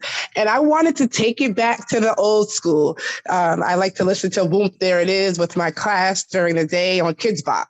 So I want to take it back to why I started attending these meetings and the purpose of me attending these meetings. So again, I started attending in 2011 when my son entered pre-K, because Sonia came to a parent symposium in September and talked about the importance of SLT and CEC. So I've been attending ever since, consistently, since Sandra Williams was the CEC president, and she single-handedly saved PS 140 from a phase out by a glitch in the policy. And I've been attending ever since. I attend CECs throughout Queens. But I want to take it back to my true commitment, which is the south side of the district. And I'm requesting some data on MS 72 and their new principal, Redwood Middle School and their new principal, prospects of new principals for PS 80, updates on Magnus School PS 354, updates on the successes of PS 140, which I know they presented in the beginning of the school year, more information about PS 40 and PS 312, the Jamaica Children's School that share a building, and the differences in success rates and progress of those two schools. Information about PS 50 since they've had their addition. I don't think we've ever spotlighted PS 50. Sorry, I don't mean to cut you off, but your 2 minutes is up. I'm so sorry. Thank you so much. I gotta get better with it. Thank you, Cassandra. But yes, please, more updates on Southern schools and their success and progress. Thank you. Thank you, Venus. Next, we're going to have Jean Han, followed by Max Freeman, followed by Jessica Zillo, followed by Theodora Ranello. So let's keep this beyond queue, please. Hi, everyone. I just wanted to come on tonight and express support for expanding the Gifted and Talented program, and was wondering if there was some sort of plan or how it was going to be decided where the expansion would happen, because there does seem to be a geographical disparity with where these programs are currently located.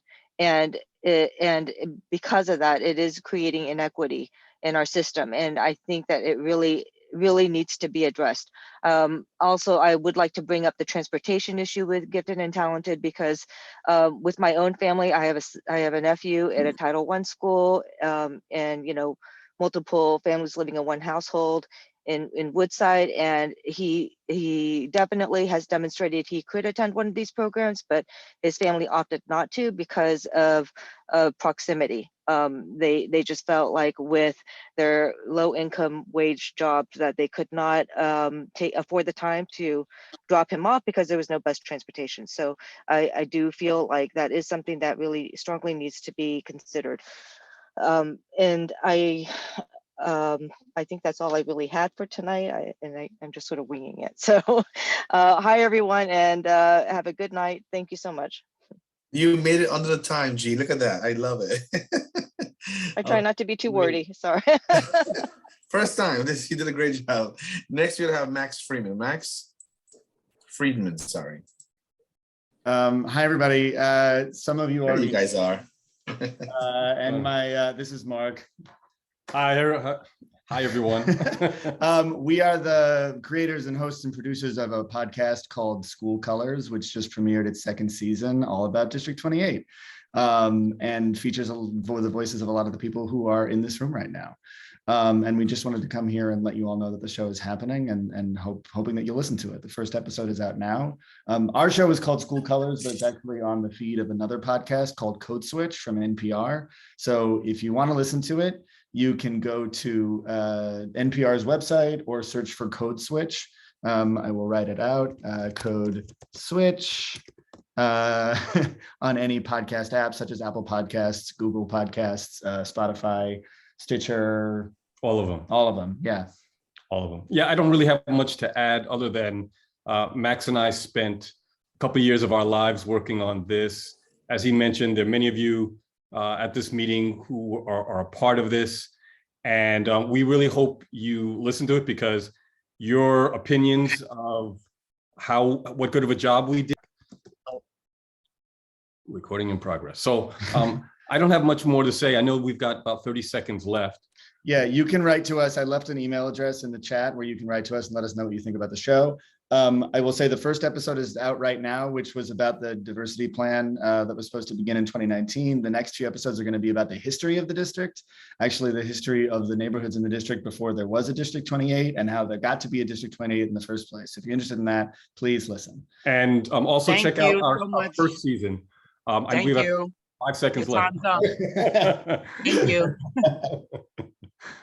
Thank you so much, Max, and company. You guys refer to me as that guy in the video, but I love it. And that's no, I'm joking. You guys are wonderful, and it's a part of our history in this district, and it's a part of a history that we also embrace, because this is what's going to shape us in the future. And I want to keep saying it, right? If you guys want to fight and argue, we're going to get anywhere, and this is what. So I said in the video, right? But we have to respect each other and always allow everyone to have a space at the table, always, to speak equally and eloquently when they choose to do so. But we would love to have you both come back one day, maybe do a presentation on, the whole thing. But let's talk, email me, and we'll talk more behind the scenes about what that can look like, about presenting something about this district, the history. I'm very interested in the history of the district, how it became a district, but also too, what you learned. That'd be great to see happen. So thank you so much for your wonderful work, and thank you. Yeah, thank you so much. Again. Okay, next we have Jessica Zillow, President's Council's president. Hi, it's nice to see everybody. I guess Venus thinks I'm funny, so I guess that's good news.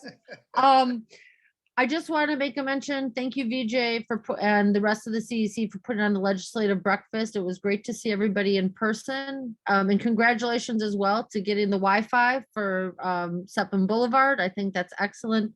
I also want to say thank you also for the advocacy for Lynn Schulman's office, because I did have the community board come out. 220 is still horrendous. At least 10 cars per morning go through the stop sign. They don't stop at all. They just go. And so Dot and Lynn Schulman's office, along with the community board, is trying to assist me with that. We are now missing a crossing guard as well, so that continues to be an issue. In regards to Summer Rising, it's deplorable that 10 schools, the old model of 10 schools feeding into one school for Forest Hills and Regal Park is horrendous. Talk about limited seats for the number of kids that may need to be there. I'm happy to hear that more seats are going to be available. And I'm happy that we're going to get a result before July 4th. But again, I don't think it's equitable to have 10 schools feeding into one when there's so much need for it in the district. I also look forward to more engagement in regards to gifted and talented and just how we can expand that and to see what each school needs, because I think each school community is different. And so again, that's basically all I just wanted to say, but summarizing, if that can be fixed, and I know that I've been in contact as well, that really needs to be adjusted, because it's not equitable to have 10 schools feed into one school on one side of the district. So talk about Thank limited. you. Thank you. Thank you for that.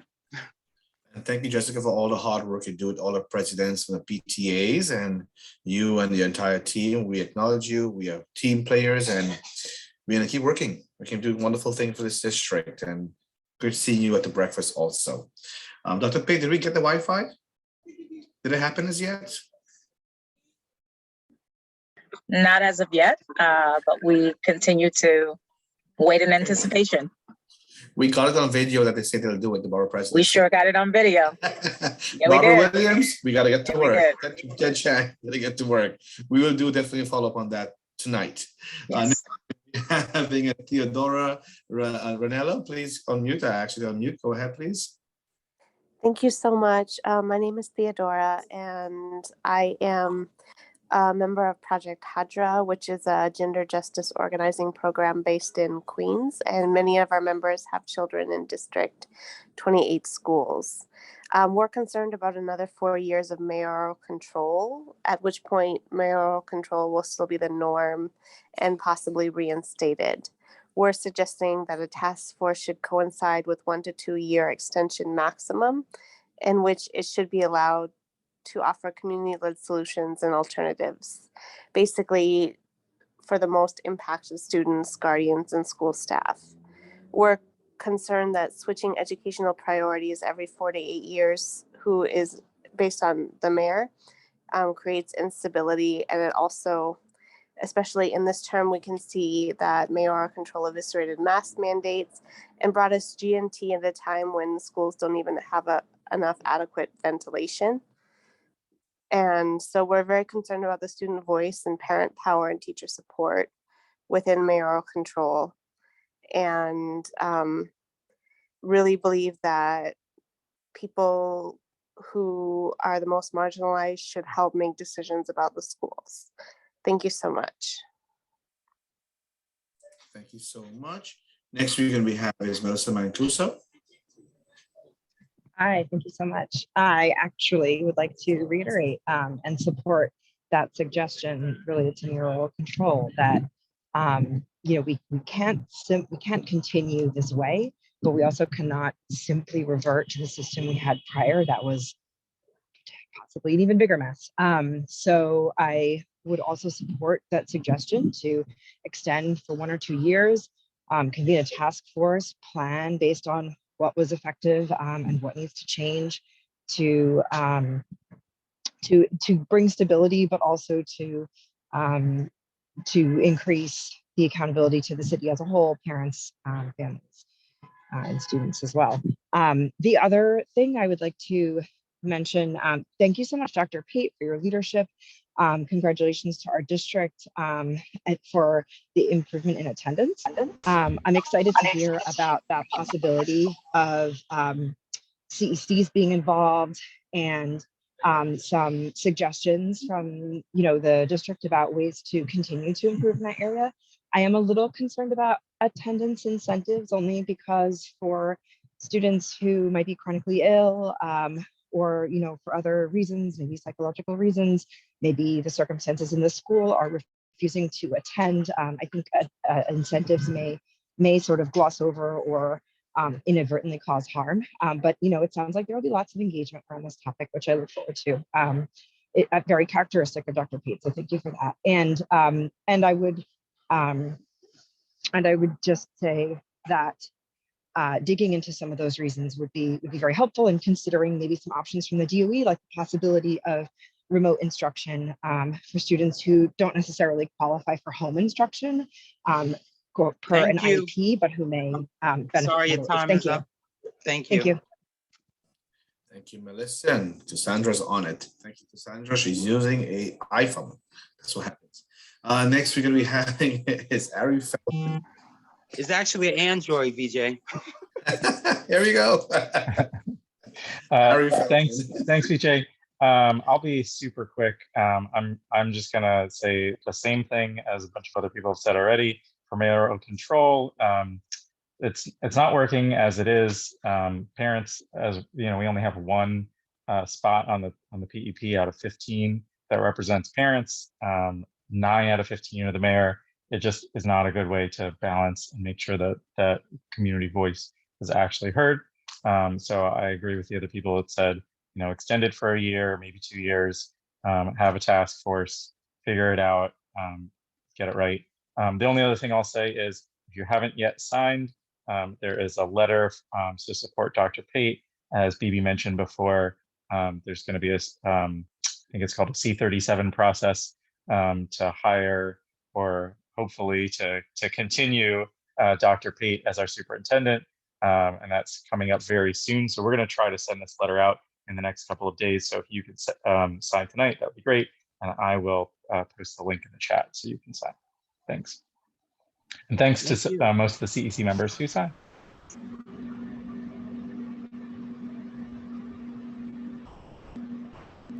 Thank you so much, Ari. Thank you so much for all the work you do. Vanessa Sparks, you're next.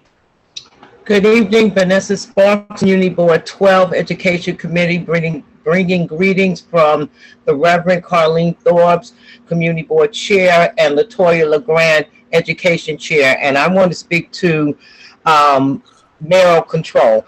Most of the people that are, I would surmise, that are here tonight were not around when there was not mayoral control. I have the position as I was a parent leader during the BOE. I was also an elected school board member to District 28. And when we then had CECs, I served on the CEC, District 28 CEC as vice president. So unfortunately, this group of parents have nothing else to compare mayoral control to, as it has been in existence for 20 years.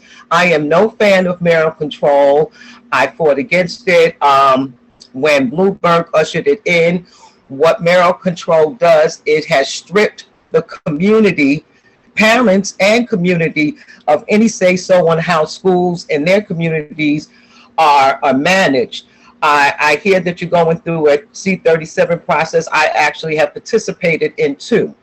And the current structure does not allow superintendents and principals and others to effectively and meaningfully engage with the entire community. So now that this process is come upon District 28, you can rest assured that the Department of Education is going to reach out to places like your community boards and other community-based organizations. And because there have been no meaningful relationship, and that's not the fault of the superintendents, that's just the way this structure has been set up. You guys on the CEC have been robbed of a lot of power, a lot of say-so to be able to move this district in the direction you think it should go. No 2 districts are created equal. Superintendents and their governing bodies, i.e. CEC, should be allowed to exercise how they think what works in our district. So I am absolutely against mayoral control. The task force sounds cute, but to be perfectly honest, there have been a million task force, and there have been no resolution, no solutions that have come from it. I don't think. I'm sorry to interrupt. I don't mean to interrupt. No, problem. Thank you.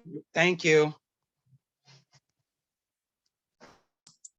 Thank you so much, Vanessa Sparks. Next, we're going to be having. I don't see Kimberly Muniz in the participant list.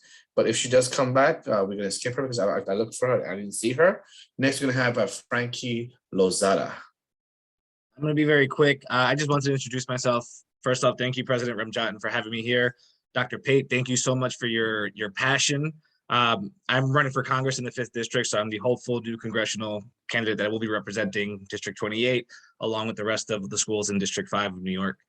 And I'm just, being a part of this meeting has been so eye-opening, specifically because education is such a huge platform. I'm the son of an educator.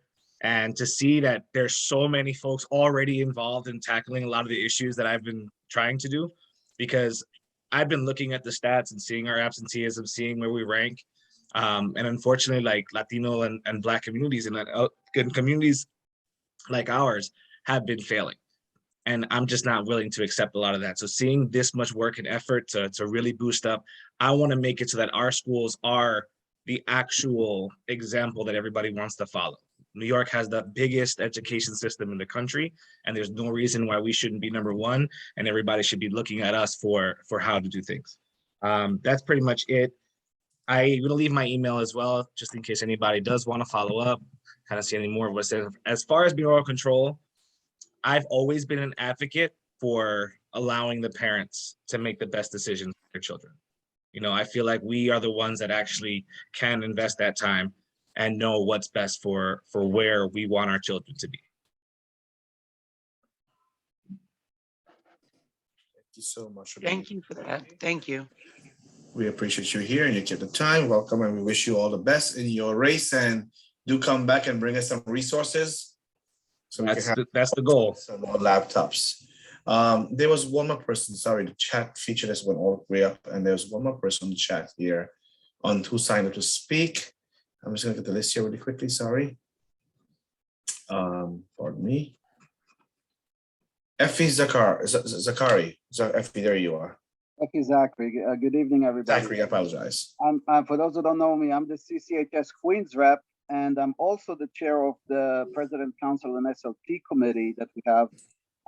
We have 473 high schools in the CCHS umbrella, so I cannot read every one of them. So I want to take this opportunity and remind people to please run for the PTA and SLTs and all these parent leadership positions. A great place, obviously, is the CEC28. Another thing I want to mention is with the nutrition, there was like a lot of talk about like vegan options and halal options, but I don't really hear anything about kosher food options. And I think this lack of attention to the Jewish community has made many students, especially in District 28 in the last decade or so, leave the public school system and go to private school. Holocaust Day was last week. Never heard it mentioned in any of the schools. I don't think it's good to completely neglect the Jewish community in our district in that sense. Third thing I want to mention is the mayor control. Currently, CCHS and other citywide councils have absolutely no representation in the PEP, the Panel on Education Policy. The CCHS is represented about 1/3 of all students in the system. The CCSE, that special ed, represents about 1/6 of all the students in the system. It's a little ridiculous that there's no representation there. I would love to hear from Sujin what the other options are as alternative to mayor control, if there's time for that. Thank you. Thank you so much, Effie. Zachary, we want to thank everyone who's signed up to speak. We did close our chat feature, our speak feature at 8 p.m. So, but we do have someone in our room today that I really want to, I got asked for 2 minutes to say a few words. We have the Principal Mims, who was here, and he is, the man of the hour, and definitely want to acknowledge him. Principal Mims, can you please unmute, come on camera if you can, and let's say hi. And what does it feel to be labeled the Principal of the Year, Principal of the Nation? Accolades, but you are our own principal, so we want to take a minute for that, please. Go ahead. Oh, well, thank you so much, BJ, and shout out to Dr. Pate and to all my principals in the district that are supporting teaching and learning and serving parents and families every day. BJ's talking about me being named.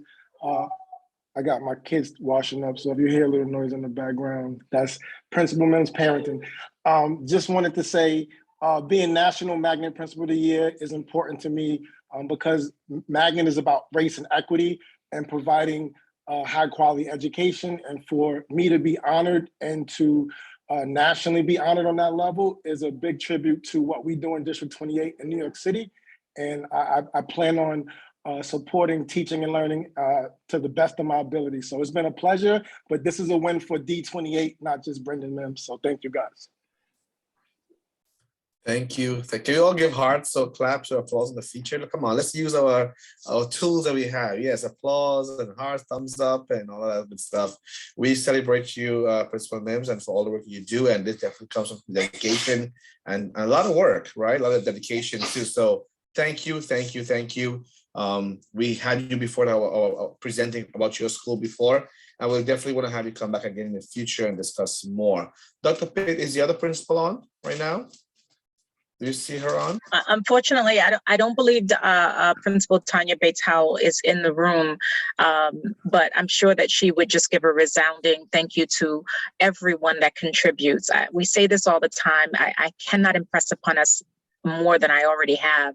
This is a we and us endeavor. It is never one person. If anyone tries to make you believe that, just walk away, because they are in crazy town. This happens with all of us working together. Principal Mims, we are very proud of the work that you are doing in that campus, along with Principal Tanya Bates Howell. I am proud of all the work that's happening across this entire district. There's an article coverage right now circulating about our principal, Jill Hoder, that we had a great win of our young people at PS 144 this week, winning top awards, national awards for math engagement program that they have. So there's lots happening in this district. You have a lot to be proud of. You also have a lot of work ahead of you. So let's keep going, right? The work continues. Thank you so much. And I know we have a lot of our other principals on tonight. We want to acknowledge you. Thank you so much for being here, principals. We encourage you to bring your staff over here with us also. We want to acknowledge our parent leaders who are here, our presidents for our PTAs. We want to acknowledge all the parent coordinators who are here tonight, also the guidance counselors, and also all the administrative staff who is in the room and who also serve the school, all the custodians, all the lunchrooms, all the aid staff, all of you. We want to make sure, and principals, please make room to acknowledge these staff members, empower them. They do the behind the scenes work that often is forgotten, but it's crucial to your shine and to your work. So thank you so much. Bibi, ask your hand up really quickly. Yes, I believe Senator Liu is in the main room. Woo, he came back. Senator Liu. Well, okay. I want to acknowledge Senator Liu. Can you please unmute him, please? I'll do that. Hold on one second, please. Welcome back. What's up, BJ? There you are. Yeah, you are. What's up? How are you? Great to see everybody at CEC28. Great to see Dr. Pate, all the council members. I wasn't supposed to be part of today's meeting, but BJ, what you asked me yesterday to get on the meeting today. So I was on at 7:30. I had told you that I could only be on until 7:45 because I was gonna start another meeting later, but I did stay on until 7:45, but you had our Deputy Chancellor, who's far more important for you to hear from. So that took place, and then I finished my other meeting. So I'm back with you now. I know it's been a long meeting for you all already. Vijay wanted me to talk about mayoral control, which I think many of you have already discussed. As you know, Governor Hochul had announced back in May that as part of the budget that was due at the beginning of April, that she wanted to see a 4-year extension of mayoral control with no changes. I think that we have been in enough meetings with parents and CEC members and community activists that to simply say another 4 years of this with no changes would have been totally unacceptable. And so we omitted that from the budget that we passed. And so now we have until June, which is not that much time. I can't believe it's already May. We have until June to decide what to do with our school governance issue. Mayoral control first started in 2002 under Michael Bloomberg, and it's every several years the legislature has extended mayoral control. Last time it was extended was 2019, and it was extended until June 30th of 2022, which is about 2 months from now. So if we don't extend mayoral control, then what it means is that we revert back to the old school board system that existed prior to 2002. Or we can just extend mayoral control like the governor wanted and make no changes. Or somewhere in between where we extend mayoral control with some changes. I've talked about how we need to have a better way for parents to get their input not only heard, but actually acted upon. Some way of strengthening parental engagement. I think part of the reason why parents are taking their kids out of New York City public schools is because they feel like they have less and less control, or not control, but at least input into how their kids are being educated. So we've gotten a lot of suggestions from VJ himself, from other members of other CECs and organizations, as well as my fellow legislators in Albany. And I'm gonna have to come up with a proposal in the next few weeks with regard to mayoral control. Chicago actually had over 100 years of mayoral control, and 2 years ago, the people of Chicago voted to get away from mayoral control and go to something that's more like a democratically elected school board. I don't know if we can put that together in time, but I think we need to have some kind of changes, and there are a number of changes that I'm considering in putting together the law that probably will extend mayoral control, although with some changes. I don't know that we necessarily want to go back to the pre-2002 system of school boards. So that's kind of like a quick summary of where we are in this legislative process. I encourage all of you, because you are all very steeped in these education and school issues, and most importantly, as parents. So, you can certainly get your input to me through VJ, or just email me directly at liu@nysenate.gov. Maybe I'll ask Sujan, who's been with you for the entire meeting, to put our email address up, put her email address as well as my Senate email address, and send me your suggestions. I've been asked, what are we going to do about it? And I've said, we do not have any preconceived notions yet. We're still looking to get any and all input from parents about how better to make the system. So with that, VJ, I'm happy to answer any questions, hear suggestions on the spot, or get out of here if you want. No, definitely. I think it's important that you are the chairman of the New York City Education Committee. So I definitely feel if parents have any concerns, anyone wants to raise their hand now and address Senator Liu directly, I think now's the time. But 1 minute, let's be fair, okay? It's been a long night. He came back too, so let's keep it to the point. Jean Han, go ahead. Senator Liu, hi. How are you?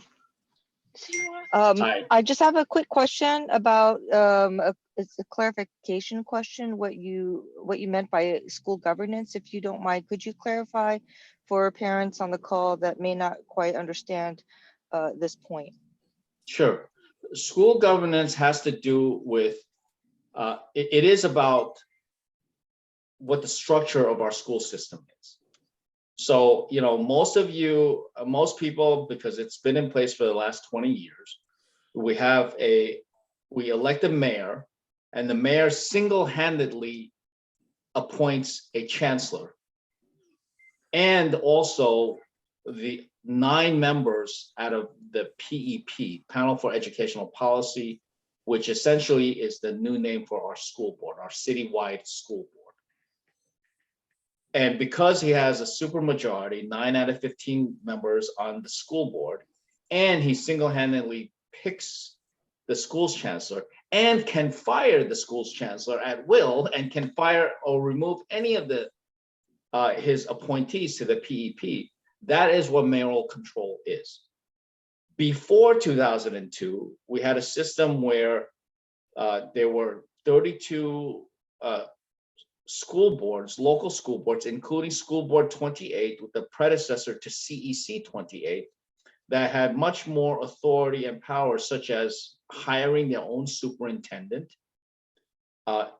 contracting out for services for the schools within District 28, So the local school board had a lot more control, and the school board itself was appointed, only 2 people appointed by the mayor, 1 school board member by each of the 5 borough presidents, and the chancellor was not hired and selected and readily fired by the mayor, but the school's chancellor was appointed by the school board, of which the mayor only had 2 votes out of 7. So, so it was a vastly different system. There were a lot of criticism of that old system, where, you know, one of the criticisms, and Michael Bloomberg campaigned for mayor on this issue, that the problem with our schools in New York City is that no one has any idea who's in charge, and therefore no one can be blamed. So when schools did poorly, there was no one to blame. Who are you going to blame? You can't blame the mayor, because he's only got 2 out of the 7 votes on the school board, and he doesn't get to choose who the chancellor is. In fact, mayors and chancellors often argued a lot in public, bickered in public. And there were also some significant issues with regard to local school board, you know, patronage and corruption issues.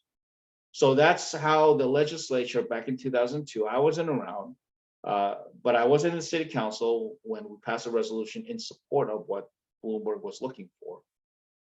That's why the legislature went into the system of mayoral control, which is largely the system that you see today. And so when we talk about school governance, Gene, we're talking about the structure of how decisions are made for our public schools in New York. Thank you very much. Next, we'll ask Melissa Mancuso. Please keep it to 1 minute, and then we'll have Vanessa Sparks, and then we can wrap up in terms of this feedback. Thank you so much. I'll be brief. Thank you for your commitment to revisiting a different way of school governance, to ending mayoral control and finding something new, and also for recognizing that we do need to be creative and do need to find something brand new. Thank you so much. Next, we have Vanessa Sparks. Can I say to Melissa that I didn't actually say we're going to get rid of mayoral control. I'm just saying that there's a range of possible solutions or ways to go forward that we'll consider. Thank you. Good evening, Senator Liu. Thank you for coming. My name is Vanessa Sparks, and I'm with the Education Committee for Community Board 12. I actually am a former school board member in District 28, and I also served as the CEC Vice President in District 28. And you're absolutely right. The prior system had a lot of problems. However, there were mechanisms in place to move corrupt school boards. But the question I have is, what is the feedback that you're getting from your colleagues that are outside of the city of New York, all of which have school boards in place? You know, there are some of my colleagues who want to completely ditch mayoral control. And some of them even say that, well, you know, the old system, it had faults, but that we could fix some of those faults. Then I have colleagues who believe that there should be a continuation of the current system. And I have people who are in the middle somewhere, where they, you know, there are suggestions to put additional members of the PEP such that the mayor no longer has the majority of PEP members. And so that, it's not a bad thing for the mayor of New York City to try to convince PEP members of a certain policy to approve if that policy is a good policy. There are other people who say that, well, the PEP appointees shouldn't be removable at will by the mayor, that once they are, that the mayor can still make the appointment, but once the appointment is made, it should be for a fixed period of time, like, 3 years or 2 years, even 1 year, whatever it is, such that they can't just be removed because they don't want to vote how the mayor tells them to vote.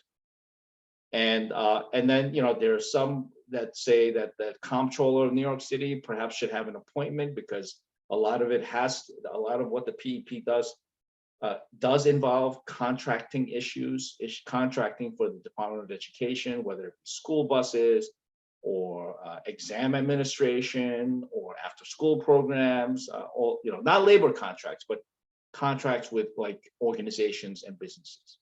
So those are some of the larger, more significant proposals. Not to say that the ones that I didn't mention are not significant, they all are, but there's a lot of them. Thank you. And lastly, we have Effie Zachary. Senator Liu, it's good to see you again. Thank you so much for being so involved with education.